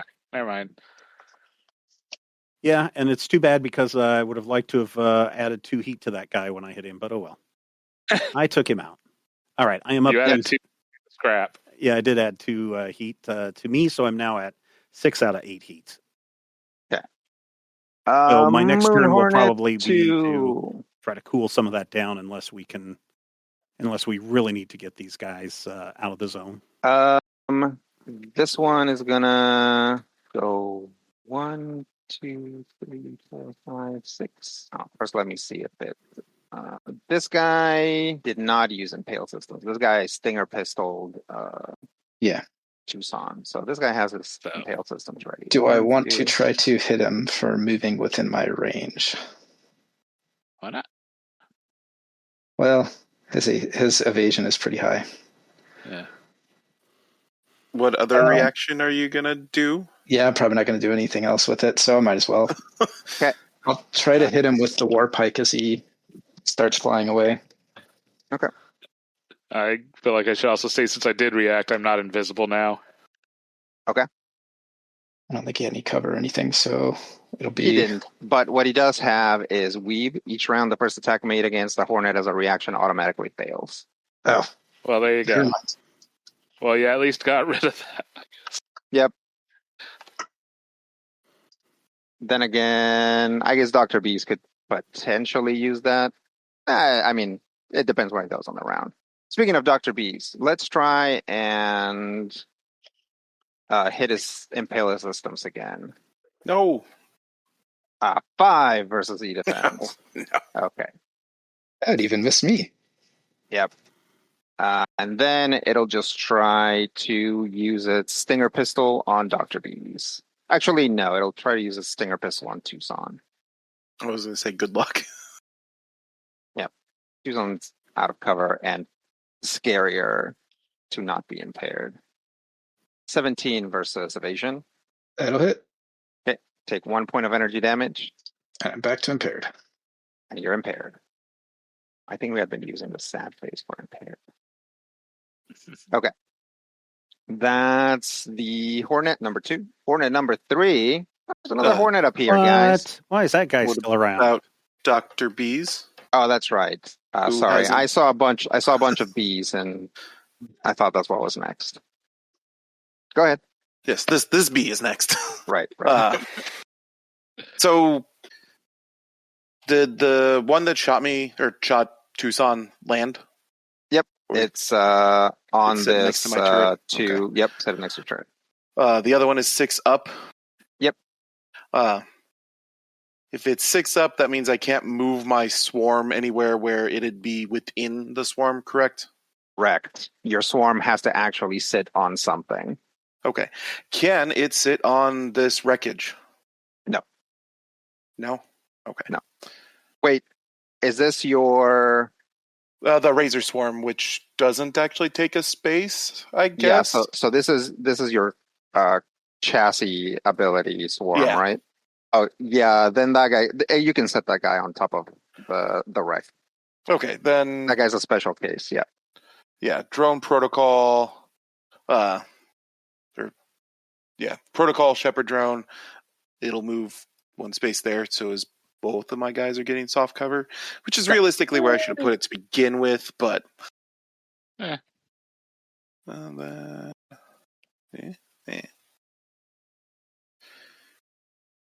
yeah, I will drop a hive drone over in an area to protect Tucson a little. Hooray! I believe that should do it with its burst 2. Okay. Which will also get the other thingy, the assassin, within it, right? Mm-hmm. Goody. Yeah. Let me just check. If not, I'll put it on the ground next to Tucson. Yep, it can be there. What kind of drone is this? This one's a hive drone. So it's burst 2, Greywash Swarm, allied characters at least partially within gain soft cover, as does the hive drone. Hostile characters take 1 AP kinetic when they start their turn in the affected area or enter it for the first time. Okay. That's 1 action. Okay, no, not yet. And then I believe I would like to use my core bonus or my core ability to proc my core bonus. Okay. So I will Enrage Swarm, which each hostile character in one of our areas created by my drones takes 4 burn. So that'll just be the assassin, unfortunately. Okay. The action's efficient, so I'll get the core point back at the end of the scene, unless I proceed to roll a d20 here because of universal compatibility. Okay. Which I spent a core point to activate a core system. I get to restore all my HP, cool all of my heat, and roll a d20 to attempt to gain 1 core point back. Okay. That's pretty cool. That was like a real Rob move. Ah, darn. So What do you have to do? Power. I have to roll a 20. Oh. Yeah. I mean, that was 1 really in 20 good roll. chance. Yeah. That part, I was like, yeah, that's probably not going to happen, but if it would be great. Yep. However, I am back up to 14 and no longer have any heat. Nice. Nice. Okay. And then What move. else? 1, 2, 3, 4. If I'm inside of that, they can't target me, right? Inside of what? Sorry, you can't see what I'm doing. The little Buildings. the building They things. can target you.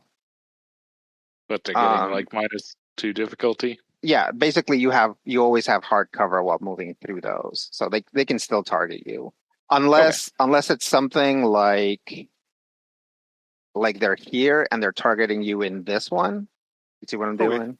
Then you actually would have just blocking line of sight. Yeah, I don't count as adjacent to them if I'm inside them for the looking over stuff. Essentially. Yeah, I'm gonna go there. Yeah, you just always have hard cover while you're in there, like regardless of. Yeah, if they're adjacent to you, you still have hard cover while you're in there. Okay. But are the Hornets half size or are they full size? They are half size, so they could technically fly in there and. Yeah, but they're not going to because they're not melee attackers. So yeah, they come in here and they're stuck in here with me. Yeah, it's actually more dangerous for them to be in there.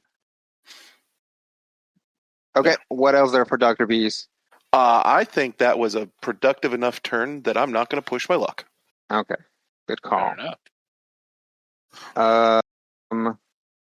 And yes, for those of you that had never looked at Unicomp at Universal Compatibility, I just have one word for you. Just getting started. Sisyphus. Let's go over to Hornet 3. Hornet 3 is going to move 1, 2, 3, 4, 5, 6. Boost 1, 2, 3, 4, 5, 6. And it will be 6 spaces up. And will, I guess, try to impale systems on Chameleon. So I guess it does care about the invisibility. So let's figure that out first. On a 2, we continue. Okay. Nope. It'll just miss. Okay. Yay. All right. That's it for Hornet 3. I believe that's the last activation. Some enemies will appear. Boo. That makes sense. No. I didn't say it was a good thing, just that it makes sense. Side. One of these and one of these again. So another assassin and another hornet will appear. Only 2 more rounds. Only 2 more rounds. These guys are not the toughest guys, but they do move quickly. They might be able to get in that zone past you guys. Over to round 5, which this time is a player turn. All right. Question before we get started here. If Rodrigo, if I move here, will I be able to hit both of these guys when they're in the air? No, because your beam would point up at. Okay. So I could only hit one of them. So you could only hit one of them. Now, if there was a way for you to go 6 spaces into the air, then you'd be able to hit both of them. If I were to puppet systems, could I just declare the one to go low enough? So here's the thing. If you puppet systems, they have to move their full movement in one direction. So you could basically drop one of them, since their movement is 6, all the way down to the ground. But that still would kind of not the put angles them would not do it in the right angle. But what if I was on top of this number 1 pylon? If you were on top of that number 1, and then you have jump jets. Yep. Then you boosted 5 spaces into the air, right? Your movement's 5. Mm-hmm. Then you would be 6 spaces up and would be able to get them. Now, at the end of the turn, you would fall and take fall damage. How much is fall damage? Fall damage, I believe, is Pumpkin spice? 3 dice per 3 spaces. Ooh. So you would only take 15 damage? Or is it 1d6 per 3 spaces? That sounds more likely. So 12, potentially 12 damage. No, because you would only fall 5, so you would actually, the maximum you could take is 6 damage. Oh, okay. Right, it's Just weird. that. It's like Yeah, once yeah. you hit like that multiple of 3, it goes up by 1 die, but not before. Yeah, it's 3 damage per 3 spaces. 3 All right. damage per 3 spaces? Okay, so then actually it's a lot more. So he would take the 3, and then since there's the remainder of 2, I don't think that rolls over to taking 6. Like you were saying. Okay, just explain it to what you're saying to me. Okay, you take 3 AP kinetic damage for every 3 spaces you fall. So there's no roll then. Okay. And it caps at 9. Okay, there you go. So I would have to. It would be a maximum and minimum of 3 damage. Okay. So I would have to move on top of this thing, then boost, then fire, and then take damage. Correct. Also, unfortunately, if you were actually, the only way that you can do it is if you go specifically to this one. Yeah. That's the only way I think you can get both of them. Yes. Which is going to actually start your movement. Yeah, and then I can't move anymore. It won't. It does, man, Stinger Pistol actually does have a threat, but it's not large enough for you to start your turn there. So yeah, it wouldn't shoot you just for doing that. You want to do it? But you would also be in melee when you fired, which would give you +1 difficulty on both attacks. That's true. Yeah. I don't think it's worth it. It's unless I took them both out. I mean, dealing significant damage to them, even if you didn't take them out, it would still be something. Yeah, I don't know what their HP is. That's a problem. I don't think either one has taken any damage. That is true. Neither one of them has taken any damage. All right, so I can either stay where I'm at, damage one of them. They're probably too far away to do pistols, right? Pistols are range. They're too far away for you to to trigger Overwatch with their pistols, but now they can shoot you with their pistols, no problem. No, I meant my pistols. Oh, yeah. If your pistol range is 5, then they're too high up right now. Okay, so if I'm jumping in the air and I do my thermal lance and I do it as a barrage. You can't do it as a barrage because you have to boost in order to jump up there. Otherwise, you can't quite clear it. Okay. We could just wait for your activation until we get something a little more reasonable for you. There's 3 of us who can go before you. Yeah, and I really need to clear some heat. Like if you want to do that as an activation and let some things happen, unless Alex really wants to. Oh, Alex, what's your plan? Probably swing on this assassin, and if I hit him, shenanigans into a melee or a grapple if possible. And if that works, then I'm going to drag him over towards that hornet so that I can try to swing on him too. It does make sense to let Alex go first, since that assassin is otherwise completely unhindered and pretty mobile. Yeah. Mm-hmm. So that would make sense. But also, this could be the day where you jumped into the air, shot 2 hornets, and took a bunch of damage falling back on your head. It's that was very cool, without... but this is not a system that gives us stunt dice. So that's true. And the bad thing is that would max me out at my my heat, and so I would be worthless the next round anyway. So, all right, I'll start us off then. Let's see if I can take out this assassin. Hey, Tucson, do that. Take out that assassin and take a leadership die to do it. All right. Oh, also, is my mark on Rodrigo? Your mark? Yeah, my little... The assassin mark from the dead one. Oh, yeah, it's dead, so it doesn't matter anymore. All right. I'll start off attacking with the war pike. Okay.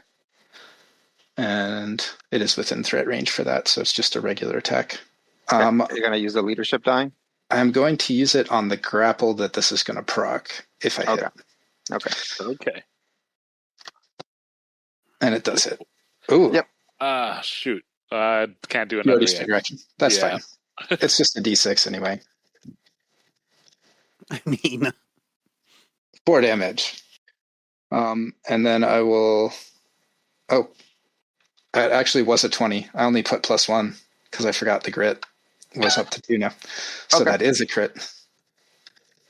Roll another one. 5 damage instead. More. All right, one more. Yay. All right. And is Dr. Bees, is your turret drones available? It is. We'll pop it for 3. Okay. All right. I will spend my Blade Master die I just got to try to grapple it.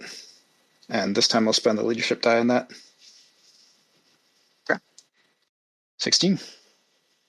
Go ahead. All right. I will move there as part of that grapple. And then spend my move action going 1, 2, 3, 4. I'm going to move to here, which will drag him along with me. Okay. Forced movement doesn't proc the hive drone, does it? The hive drone is I only guess it didn't like enter starting. the area anyways. Yeah. Yep. Mm-hmm. All right.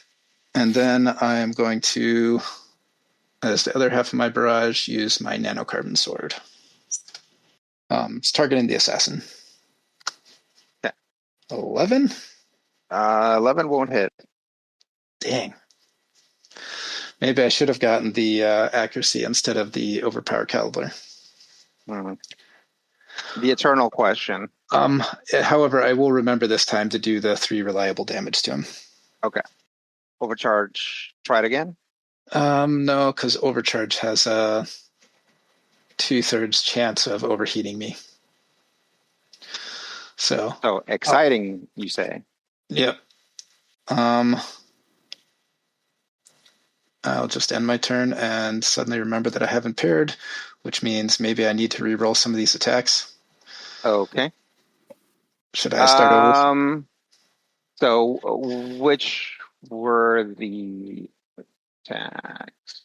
So I made them both with accuracy. It would have been, so basically the second attack would have been a 14 instead of a 16. Grapple. 14 would still hit.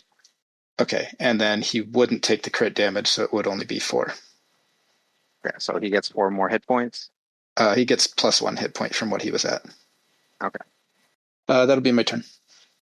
How much damage does your drone do? Your hive drone, Rob? The hive drone does 1 Okay. armor piercing. All right. Well, let's. Plus, he's still burnt from my core power. Yep. He's on fire. That's an end of turn thing, right? Correct. Okay. But let's go ahead and start the assassin's turn. So we'll take 1 damage from the drone, and let's see what gets recharged. Puff. Nope. Leap. Nope. Okay. He'll just try to shift Tucson. A 15 versus evasion for Tucson. Yeah, I'll hit. Take 4 kinetic. I'll take 3 of it. Okay. Now he's gonna make an engineering check to see if he can not take more fire damage. And he saves, so he doesn't take the fire damage. Clear that burn. Okay, over to players. Would it be reasonable for Dr. Bees? Or did either of you two have an idea as to what to solve some of these problems? No, the only thing that I can do is thermalance one of these guys, and then my next turn is going to have to be a stabilized turn. Chameleon sitting there being like, nobody has lowered any of these guys for me. And we've got like 4 of them on the field, and that's concerning. Yeah. I mean, that's really the only thing I was thinking is just try to puppet one of them down, but I don't know if that'd be... Well, if I act, I can set up another turret drone, so when you hit with your attack to puppet, I can pop some damage on it, because it is an attack. And then I can pop some damage on Chameleon's turn as well, and top of being able to get Tucson back into a little bit of cover, and I think I can do a little bit of damage to the assassin and the hornet that's next to Tucson. Yeah, go for it. Yeah. Right. And I was only jammed for a turn, right? So you'd be jammed until the end of your next turn. So if it's been a whole turn since then, you're no longer jammed. Awesome. All right. Yep. I would like to start by deploying another turret drone. Yep, it's going to go up top there. Excuse me. First, Shepherd. Okay. Then, turret drone. Okay. Then I would activate the Puppet Master ability, Electropulse. Okay. Characters of my choice within sensors adjacent to any drone or deployable, even those they own, take 2 energy damage. Okay. So that should be the Assassin and the Hornet that's sitting next to my other turret. Sure. All right. Give me 1 second to mark that. How much damage did you say? 2? 2. Okay. That is going to destroy the Assassin. I thought the way you were describing it, he was at 1 HP. Yep. All right. Yeah. So yeah. Swarms of All right, robots. so this is the first time we've seen it. So what does that look like? Yeah. Basically, every one of my drones releases big swarm out, just covers the area around it real quick, and then they all just kind of go back in, leaving the one assassin just deleted and the Hornet with a bunch of little pinprick holes in it. Okay. Nice. The other 2 drones also do the same thing, but nothing happens over there. You guys just get covered. It just gives a jump scare to Chameleon bandwidth. Yep. I can see this one from where I'm at, right? Yep. I will overcharge. Yeah, and use the Ghoul Nexus on it. Okay. Because it's within 10, right? Yeah. To make an attack. I have no bonus or no accuracy buffs or minuses right now from here, right? Yeah, you don't. Okay. It's so too it should high just up to get cover, and you don't get any sort of bonus right now other than your grit. All right, so it should just be T20 plus 2. For a 22. Nice. Plus 2. And I guess this will be explosive. Okay. For 5 damage. And this is against Hornet 3, right? Yes. So I'm not zoomed close enough in to quite read the numbers every time. Yeah. Okay. Also, the first time we've seen this, what does this look like? So a small Hornet comes out of the abdomen. Mm-hmm. Yeah.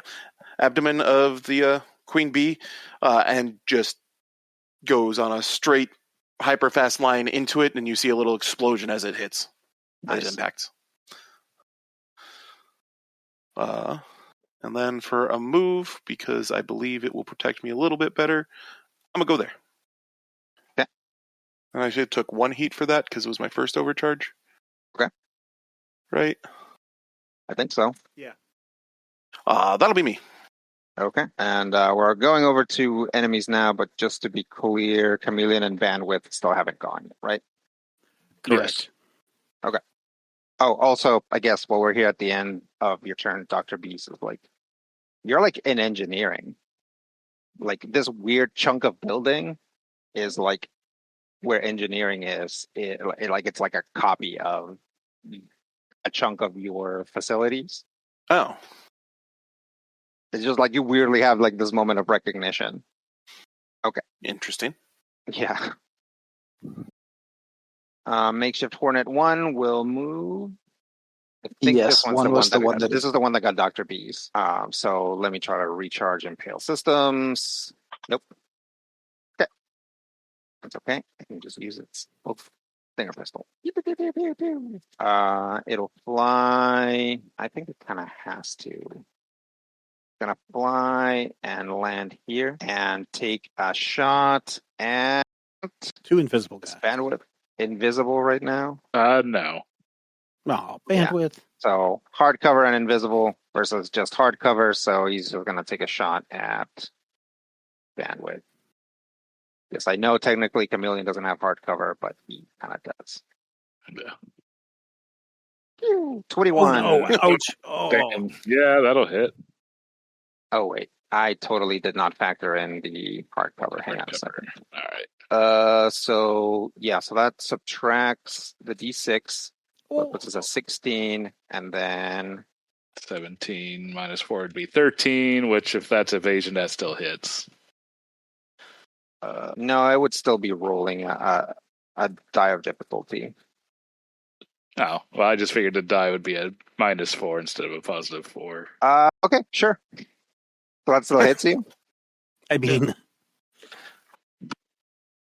But yeah, that'd still hit, yeah. Okay. Take 1 point of energy damage, and you become impaired until the end of your next turn. Say 1 point? Yep. Okay. Yeah, these guys don't hit very hard. No, they just make you impaired, which should be a bigger deal except we keep forgetting. Yep. Make sure you Fortunately, mark I it. remembered before my turn ended. Start remembering, because otherwise I'm just going to start dealing damage to people who forget they're impaired. So just do lock on. Got it. I believe it actually still has an action. I don't know if there's anything else it can do. Lock on. Yep. There's That's always true, something yeah. you can do. There's always something you can do. So yeah, it'll lock on to Chameleon. So did that guy land? yeah. That guy landed. Okay. He's contesting the zone. I think even if he was flying, he would be contesting the zone, right? I will allow a zone to be contested one space up. Ah, okay. Potentially, because the zones are supposed to be like 5 spaces across. They could potentially be contesting it 5 spaces up. Just think of it as like a sphere. But then I guess it would only be like 2.5 spaces up, right? Mm-hmm. If the sphere goes into the ground. So Yeah. we'll say up to 2 spaces up, they can still be contesting it. Any higher than that, and they're just not contesting it. Okay. So if you can fly, it's still risky to contest the zone. You have to like put your skin in the game. But this guy went all the way in and landed. And this was Hornet 1. Okay. Yep. So over to players. I think he might die. Okay. I'm going to barrage with the thermal lance. Okay. Yes, sir. Do your pistols first, Okay. because if you manage to kill it with the pistols, Yeah. Then you don't have to you can do then have to thermal take lance the other thing. Oh, that too. Yeah. All right. Okay. So 1d20 plus 2 is a 16 16 will hit. for 1 damage. Hooray. And 3 more from the turret. And then the second set of pistols, 19, Brian. Hit. Yeah, I haven't done a reaction this turn, so sure. Let's make that a crit. 6 damage. 6 damage. Wait. 1d3 plus 3 for the pistol? Yeah, 1d3 plus 3. Yes. Okay. So should the first one have done more damage? No, Your because the pistols- first one, it's just 1d. Oh, I'm sorry. No, it's just 1d3. So I'm sorry. It would just be 3 damage. 3 damage. Yeah, sorry. Okay. You were putting in the damage for For the the thermal thermal lance. lance. Yep. Okay. Still there? Mm-hmm. All right, then I will thermal lance him. 17. That'll hit. Dang, that's a nice set of rolls you got there. 6 damage. I mean, can't go wrong with that auto stab. Yeah. That will destroy it. All right. And I'm going to be useless on the next turn, so I am done. That's Full Chameleon. heat. Full heat. Oh, actually, I should have aggressive heated that guy, but again, I took him out anyway, so it didn't really matter. Yeah. 2 heat wouldn't have done anything to that guy before I got to my thermal lance, would it? Mm-mm. Okay. No, you should expect these guys to have like heat caps between like Like at the lowest, maybe 4, but that's pretty low. Like, Okay. 5, just 6, wanted to like make sure basically because- player heat caps. Yeah, if the heat had taken him out with the pistols, then I wouldn't have needed to use the thermal. And the other thing is the heat wouldn't take him out. It would do similar things that heat does to you. So it would like impair him or like expose him. Okay, cool. But I guess if you had exposed him and then dealt damage later, it would have multiplied the damage. But this is something where like this particular application of Nuclear Cavalier is good in a niche case in which basically bandwidth is just absolutely harassing the crap out of some NPC and like having it take a bunch of heat in the process. And then when you could potentially heat it and then stress its reactor. Yeah. Generally, just from your thermal lands, you're going to kill them way before you actually hit the reactor. Yeah. Yeah. Okay. It's the second level Nuclear Cavalier that really does the damage. Yeah. We'll get there. Okay. Hornet. That was Hornet 1 that just died. Hornet 2 is still over here. Mm-hmm. Is that Tucson? Yep. That's awful. Is impaired and would be the first time this round that it moves. So it could basically just move. So it's just going to move. All right. I will go ahead and take the Overwatch reaction so that I can skirmish and thereby move 2 spaces. Okay. So I'll get a little bit closer to the zone. Pretty smart. Okay. Gonna go 1, 2, 3, 4, 5, 6. 1, 2, 3, 4 more. And then it is going to, I guess I should check to see if it's Impaled Systems comes back, because I'm pretty sure at this point they've all used Impaled Systems at some point. Mm-hmm. That one especially. It does not, of course. So it is going to take an attack on Chameleon. The invisible guy under hard cover. Correct. So let's see if we go get past invisibility. Nope. No. 50-50 chance. Nice. So that's that Hornet's turn. Did it land? It will say that it's the appropriate 2 spaces up. Okay.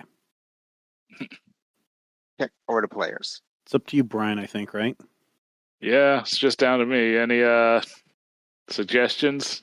Take out that Hornet. Yeah, anything you can do to the Hornets is great because they are hard for us to target. Obviously, the 2 up top haven't acted. Has this one acted? Not Number yet. 3? No. Not yet. Okay. Can you puppet it over into the bubble? I could. Oh, you could puppet it right adjacent to me inside the bubble. I could at least try. Yeah. Yeah, that's a good idea. Sure. All right. Which one's this? 3? Yes. Yeah. Yes. Okay. I mean, it can just fly away from me immediately, but it'll be in the zone to take some damage. Mm-hmm. When it enters and starts its turn in the zone. Yeah, I'll go with a full tech action. The alternative is the Razor Swarm that's 2 AP damage, or 2 burn. Or is it 2 AP? It's 1 AP in this one. 1 AP, the other one is... The Razor Swarm is 2 burn. 2 burn. Yeah, that's better. The 2 burn? All right. Yeah. So, let me try. I'll do an evade for my first tech action. Okay. You mean an invade? Yeah. Okay. And we'll see. Hey, I Nice. think a 22 will hit. Good job. That'll Brian. hit. All right. I will puppet him on down there. Okay. Where do you want him? Over by Tucson. I think he has to go here. He has to go there. All right. Yeah. To be Yeah, next to Tucson and in the swarm. Provoke any Overwatch. No, I already spent my Overwatch. Okay. It'll take 1 AP when it enters. And that was an attack, technically, correct? Correct. Yeah. So it'll get 3 damage from the other turret that has Well, that'll destroy it. Nice. Very Sweet. good. Very good, Ha-ha. Brian. Very good. Okay. So I It's the get another Bandwidth Bees tag team. tech action. Do I want to puppet this other guy over here, or should I just mark him? And Well, so are you talking burn about charge. That's number pretty 2? good. yeah, number 2. I mean, getting him out of the zone slows him down. Yeah. Marching him between you guys procs Oh, yeah. Overwatch? Yep. And he goes right through the razor swarm as he goes through too. I don't have any melee weapons. Does that matter? And you can't react on your turn. that's No, true, you too. can always take an action. Like you can always Overwatch with something that moves next to you, but they have to start their movement in your threat. Right. So Yep. just moving past you isn't enough. Okay. I see. But also, if it starts to move this way, doesn't it get engaged and therefore end its movement as soon as it moves adjacent to one of the other of them? Yeah, specifically because of the way that puppet systems works, then yeah, that's what would happen. So he'll end either here or here, whichever space you wanted him to be in. Yeah. Who do you want it to harass when you're trying to take a ranged attack? I'd rather have it harass Chameleon. That's okay. I've got a charged blade, so I can attack let's it. Let's see if we hit the invade first. Yes. 13 versus. That'll hit. All right. Yeah. Let's bring him on down there. Okay. I could be jamming these guys too, but. And then, so upon entering, it takes 2 burn. Yes. Sorry. I was reading another thing because was bandwidth impaired at any point? Oh, impaired shit. Now. I was. Roll a d6. For the first one, that made the first one a 17. Well, yeah, that. So I think that still hit. That's If a 13 hit, then there was no way to the other one. That couldn't hit. Yeah. 9. 9, that still hits. Oh, okay. Nice. Right. Okay, what else? I think I'll just call it there and take my invisibility. Okay. Unless anyone else has some. No, that's good. Okay. Yep. We'll call it good there and maybe save any overcharges for the last round. It was a pretty solid turn. Is Overwatch an automatic thing, or is Overwatch something you have to declare during your turn? No, it's a reaction. So okay. Once it gets triggered, you can you declare the attack during somebody else's turn. Okay. Let's see. What do we have that's still alive? 2 guys Hornet up top. 4 and Assassin 4. So, yeah. Let's have Hornet 4 go. It's going to go 1, 2, 3, 4, 5, 6. Boost 1, 2, 3, 4, 5, 6. And it'll land there. And then Assassin will go 1, 2, 3, 4, 5, 6. Right, because all the players have already gone, right? Mm-hmm. Yeah. Yeah. 1, 2, 3, 4, 5, 6. And it'll activate its buff, which does cover that Hornet. The turret's on the inside, so. Yeah, the turret is on the inside. All right. Okay, that is the end of that turn and the end of that round. No more enemies appear. Yay. Oh, good. That's probably good. I was real worried there was going to be a Rainmaker pop up and just obliterate us right there. No, it'd be one of those size 3 creepoids that crawled over the hill that one time. Yeah. Railgun mech. Yeah. You don't think they'd be fast enough to bother us this round, though? It depends on where it showed up. If it showed up, big shoot. If it showed up in the red circle, it would definitely cause us problems. No, I think they have to show up in the deploy They zones. have to show up in the purple zone. Okay. Yeah, the warnings. I mean, I reserve the right to like mess with that, and I think Screw I with even us. have in the past. Yeah. But usually, it'll at least be foreshadowed in some way. Yeah. A little bit of telegraphing somewhere. Yeah, somewhere. Just so you Telegraph. guys can at least have the opportunity to figure it out. Okay. Let's have Hornet 4 go. Boo. Darn. Yeah, I was going to jump into that zone with them and try to smash them before they could leave. Yeah. Well, it's This is round unfortunately 5? this is round 6. Oh, okay. This is the But final round. there can be Okay. no enemies in the God zone dang at the it. end of I this don't know if we're round. going to make it, guys. I got a good Frankly, got a good shot.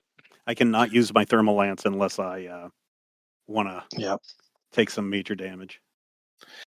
I think we just saved Tucson for the end so he can drag whatever the last bit is out of there. Out. Okay. Yeah, hopefully. I won't be able to do it against Hornets very well, but I could hit the assassins pretty reliably. Okay. Hornet, which was 4. Gonna move there, hover 2 spaces above. And this one's fresh, so it's going to try to impale systems on Chameleon. Okay. Invisible. Yep, and it'll Nice. miss. Oh, Yay. man. I'm lucky on this tonight.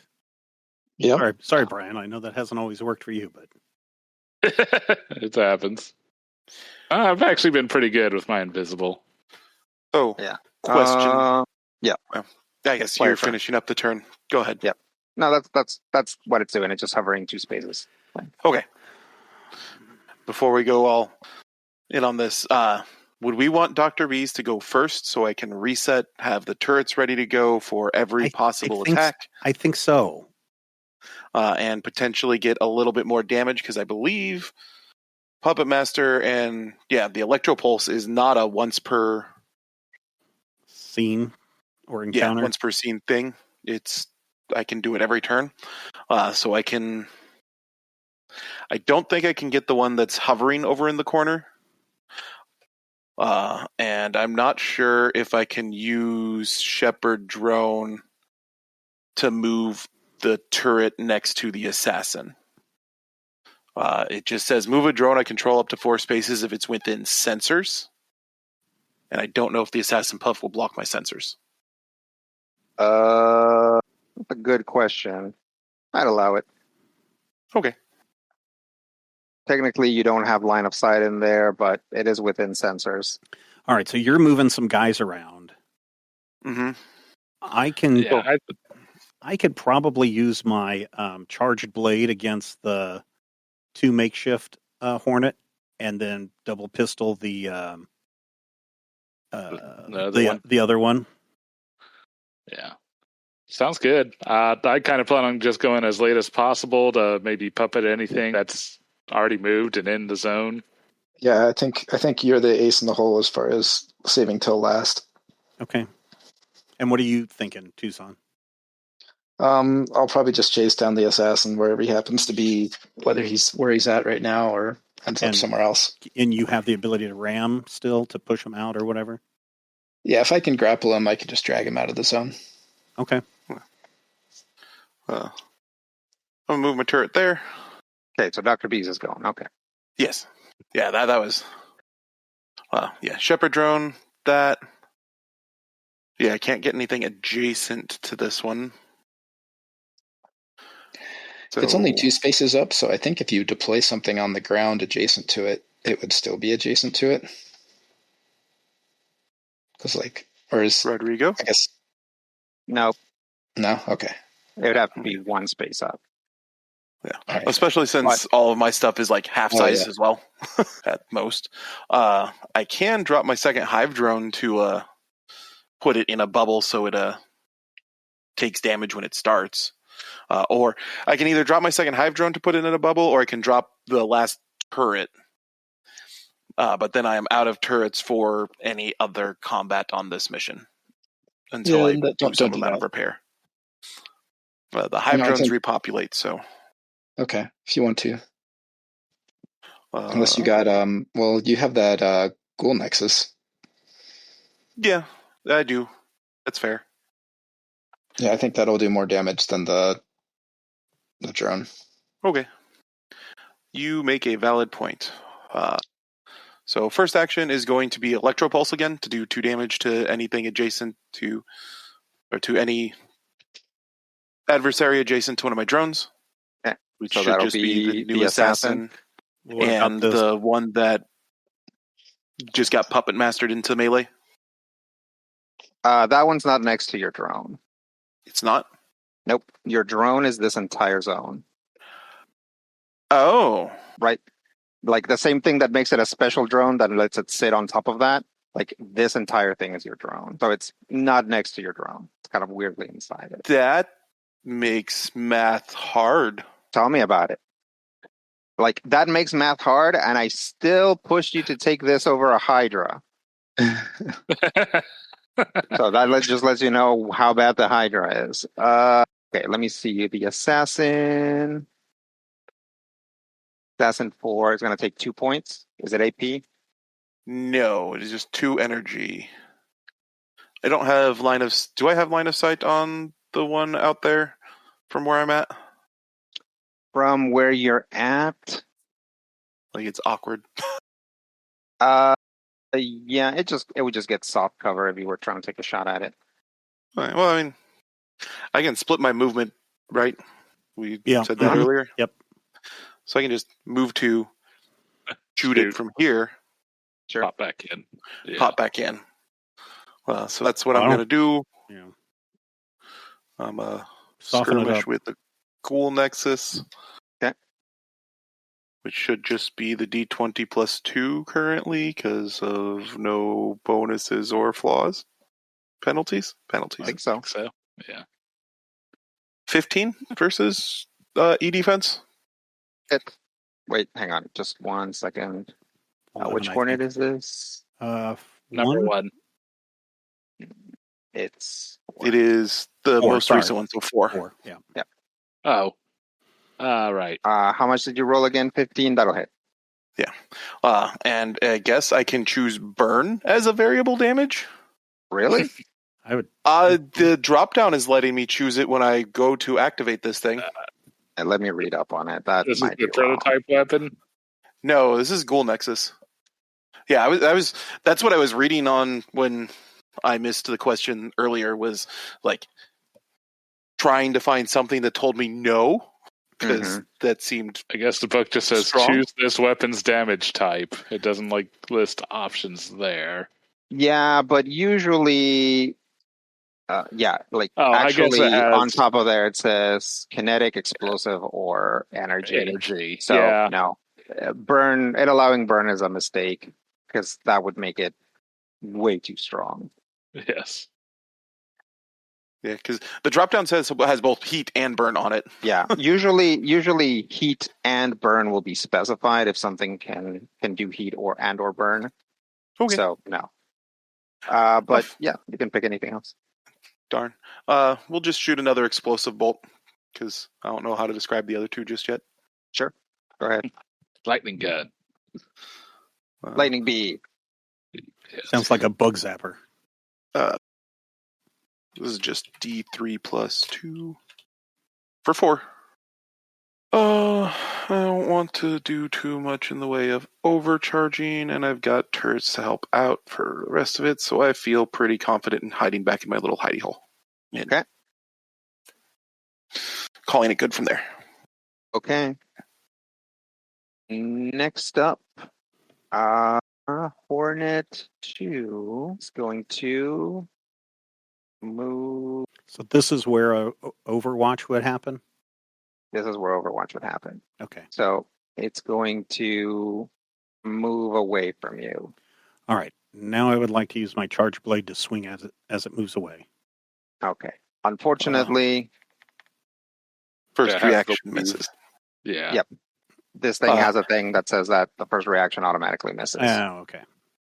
However, it does take 2 burn because it started its turn within the zone. That's true. Now we're going to move away from the horrible burning zone. Coward. Just over there.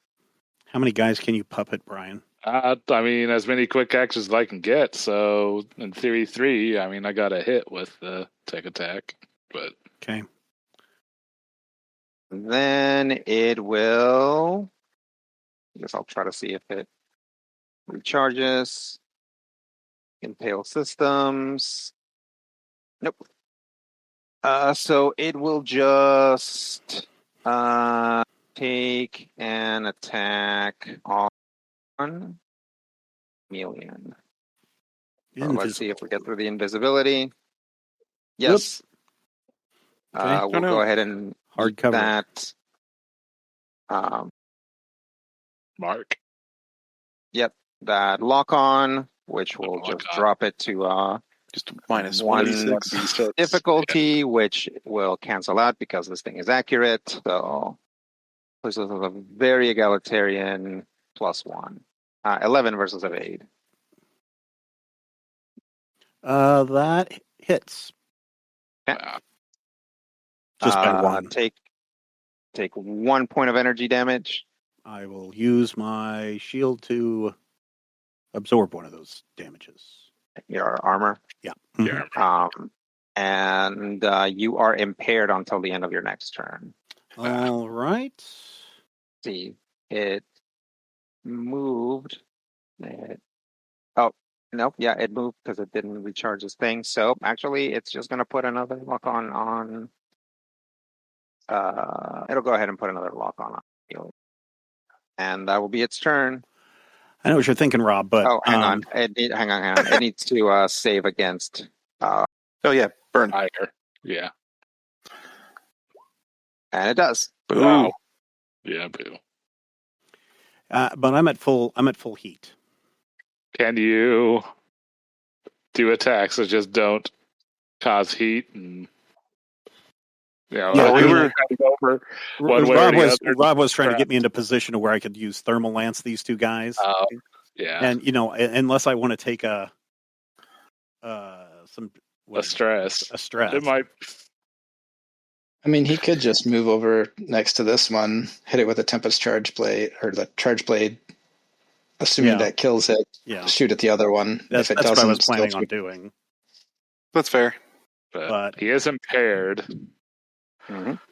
I mean, if he doesn't necessarily want to barrage, he could lock on, then shoot, and then take the double roll from me to counteract the impaired. Meaning you would have to go first for that? No. No, you'd have to use your own quick action to lock on. Okay. No, yeah. But if you'd rather barrage, then don't do that. Yeah. I mean, I'd rather try to take out as many guys as I can. Right? I mean, I know that I know you have 3 chances to puppet these 2 guys out. No, it's yeah. I mean, it might be worth it to overheat just to lance away, man. I mean, lance it up, Lancer. Yeah, I'm just going to. God, it is so tempting to just overheat, right? Because all I do is take one stress. Nothing happens on the first stress, right? Stress is a resource. I mean, something bad could happen on one, but it wouldn't detonate your mech. Exposed, but again, we're pretty much at the end of the fight here, so the assassin could mess you up, but beyond that. That's for future Chameleon's problem. And you're already impaired, so it doesn't really matter. The first. Yeah. Here's the thing. Best case scenario, you just get impaired again. These guys are 2 spaces up. So if you're trying to get both of them, you're gonna have to jump. Do a little hop. Oh, so I can't even do that then. I'm not even going to be able to move into a position. Actually, even then, you can only jump your mech's size. So you actually can't jump 2 in the air unless you boost. So then you could fly up 2 spaces. Yeah. Yeah, so 1, 2, 3, 4, 5, move, boost to the air to try and thermal lance them both. Or I do think that the charge blade down here, pistols, is probably... It's not as much damage, but, I mean, it's I don't know. The one down there has already taken 4. Yeah, I'm just going to do the move, charge blade, and then pistols. Okay. So, Enough. all right. I'm going to move down here by makeshift hornet 2. Okay. And then I'm going to barrage with charge blade. Okay. Don't forget you're impaired, so you're doing minus a d6 on your Yeah. attack. I guess I could have also auto-potted. Minus 1d6, you said? Okay. Yep. Oh, geez. Ooh, Minus gross. 2. Minus Wow. 2. Wow. Did I Well, do that'll that right? whip. How do I do it? 2 plus 2 is 4. Oh, minus 6. Ugh. Yes. Minus Ugh. 6. Yeah, Yeah. you roll the Ugh. max on the All right. 4 Well, minus difficulty. 6. Yeah. all right. Well, let me spin around and fire from my hips with my double pistols at Okay. the other guy. Wait. So on top you of could do it being at this guy. Yeah. yeah, so on top of being impaired, now you are firing a ranged weapon while in melee. So you're gonna do minus 2d6 k1. I mean, you still do it. Like, yeah. it's just Because he already declared. do it into the guy that you're on top of. Yeah. Yeah. Because if you can kill him with the first one, you at least can shoot the second pistol at the other one without the second Yeah. d6. There's also that. Yeah. That's true. Okay. 1d20 plus 2 minus 2d6k1 on Moonshift Hornet 2. Okay. 0. 0. Is that better. within 1? Okay. So anyway, I don't know if these guys have armor, but reliable 1 on the first pistol. Okay. There's that. This is 2, right? Yes. Yep. Okay. Yeah, the one he's adjacent to. Yep. Do we know what their No, I've HP been is? asking. Well, their evasion is certainly higher than -1. So Are you sure? Well, I'm trying to figure out how much damage Hornet 2 Much is HP. taking. Yep. I think that makes it 5. All right. Well, I'm just going to shoot at the makeshift Hornet again. at the same one? Yeah, at the same one with my other. Still at pistol. minus 2d6. Yeah. Shoot it. 2. Oh. Ew. I mean, that Move it doesn't up hit. every time. Yeah. You want to overcharge and try again? No. I mean, that is still 1 damage. reliable Okay. 1. Reliable 1 will do it. Nice. Nice. Yay! All right, Brian, it's up to you. Oh, we still got a Tucson. Well, yes, we Yeah. have a Tucson, but But he's going to deal with the assassin. hopefully, yes. And the assassin's probably moving in right now. Hopefully. Yep. Okay. Let's look at the assassin. So it He has observed really all of the cool killings that Chameleon has done and says, no, thank you. Decides to leave. yeah, that's right. It definitely watched you whip 3 times and is very scared. Whip 3 times and still take the guy out. Yes. Yeah. No, you're right.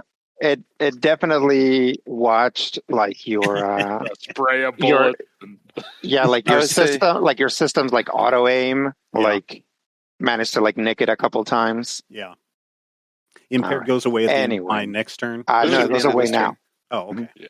So you're no longer impaired. Yay. And I'm invisible again. Let me start up the assassin and we'll see if he reloads the pup. What is that?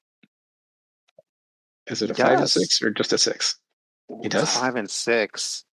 Nice. What can he This- do to make this as annoying as possible? Yeah. Right. I think he moves. I can't quite get all the way in with just 6. Wait, hang on a second. I might let him go. Yep. I guess yes, he can because he specifically has high bioplating, which like allows him to like climb and stuff. Oh, so So hindering terrain doesn't bother him. hindering terrain doesn't bother him, and that one obstacle is not going to cost him 2 to climb up. He just gets to climb up it. Ugh. High bioplating is something that some of you have available as a core bonus and can look at as well. It's pretty cute. So I guess trying to see if like it even matters for him to like try and attack. Yeah, he wants to go and get right next to bandwidth. Yeah, Right here. Where he's right out of there the in the zone. fire. Right there outside of the zone where it doesn't even count.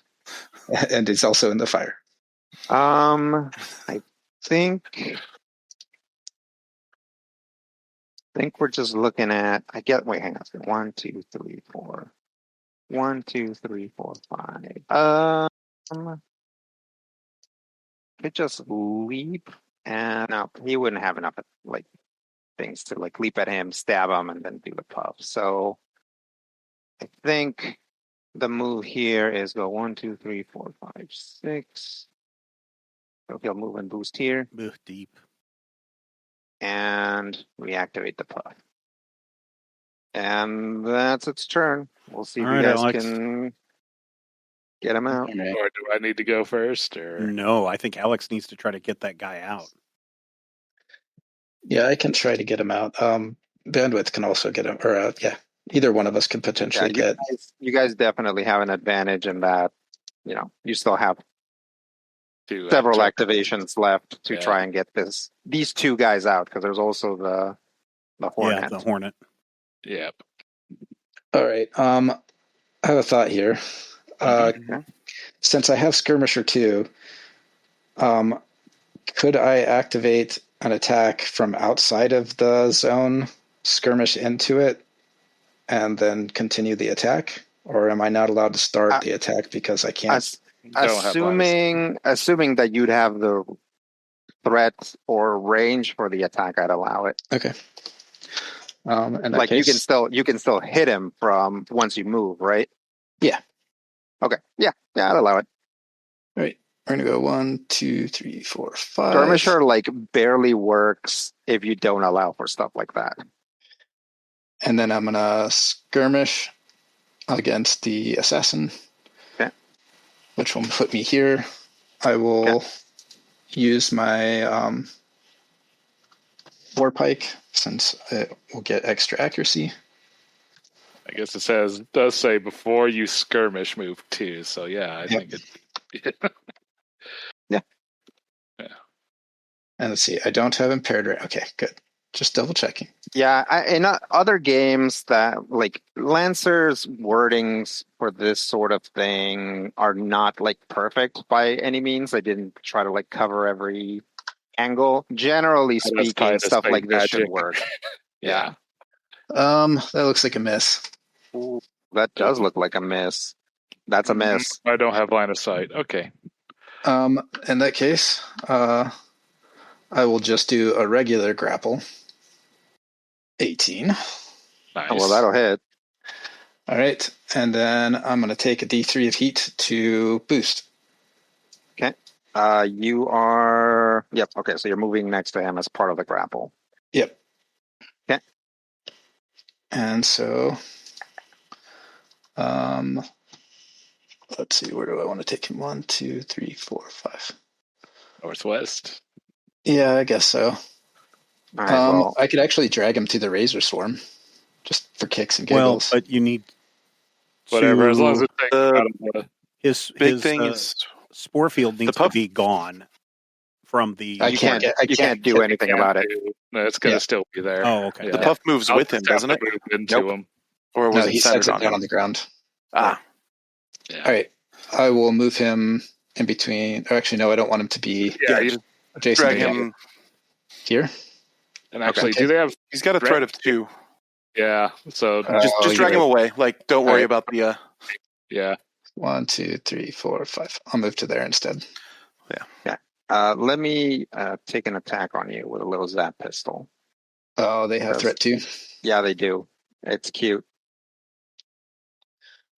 That's why we were saying get it away from me. No, not the assassins. The Hornet. The Hornets also have threat too. Okay. Yeah. Zap. It's actually 3. Oh. Wow. It's kind of a big deal for you to be adjacent to me. I'm just saying. 7 versus of 8. That will actually miss me. Okay. All right. So where's this guy going?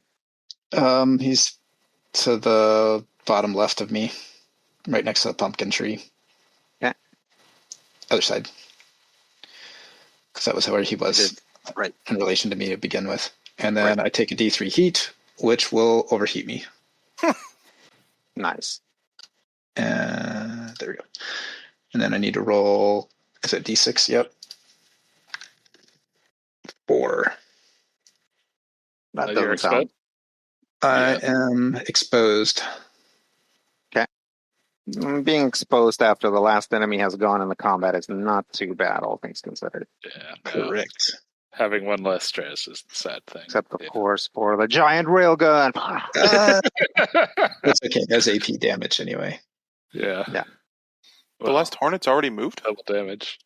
I think so. I thought it moved there at the end of its round. Yeah, everybody, No, all the bad guys have gone. Yeah. All right. Okay. So it's up Good to to go Brian. and see if I can whip 3 times. It's up to Brian. Now, does Brian... Yeah, okay, there you go. All right. So I move into the cloud so I can see the Hornet. Gonna try to do declaring a full tech action. And so with my first one, I'm gonna try and invade. +5. 17 versus E defense. That'll hit. All right. Move it to the northwest. North. Yeah, basically the same direction. Chameleon. Yeah, or, we're going to Tucson. throw it at Tucson. I guess I could technically pop out. I'll move 2. No 1. Yeah. Why would Yeah, you want to pop just stay out? right there because you Just stay right there, can't be 'cause seen in As that soon thing. as you're done, we've won. Yeah, that too. But I could also... I don't know. Okay, set the rugby ball down. You made it into the score zone. I don't know what they call it. I don't play rugby. Yes. I don't know. Other quick action. I got nothing. Bolster. Yes. So anyways, I'll declare the end of my turn. All right. That is going to be the end of the turn. At the end of round 6, there are 2 players. Yep. In the zone, and 0 enemies, which does in fact meet your win condition. Yay! Yay. Let's talk about what exactly that means 9 weeks from now when we play again. Question though, before we leave though, before we get out. Sure. Okay. Is this the end of the encounter? This is the end of this encounter, yes. Okay. Question, because I don't know what happens next. If we go underground, it would make my demolitionist, my grease monkey 3, not useful. But it says once per mission while resting, you can call in a supply drop. You and your allies may replenish 1 use of all your limited weapons and systems and restore 1 structure. I mean, you would rest before doing the next thing. Okay. So, do you want to do that next time, or do you want to do that Yes, now? I absolutely want to do that next time. Okay. Critical Hit is a production of Major Spoilers Entertainment, LLC, and is produced and edited by me, Stephen Schleicher.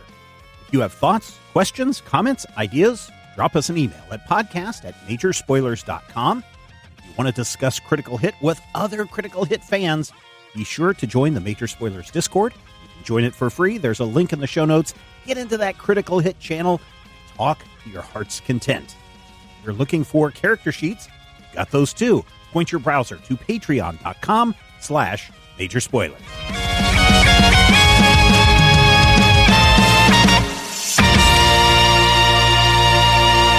This podcast is copyright 2026 by Major Spoilers Entertainment, LLC.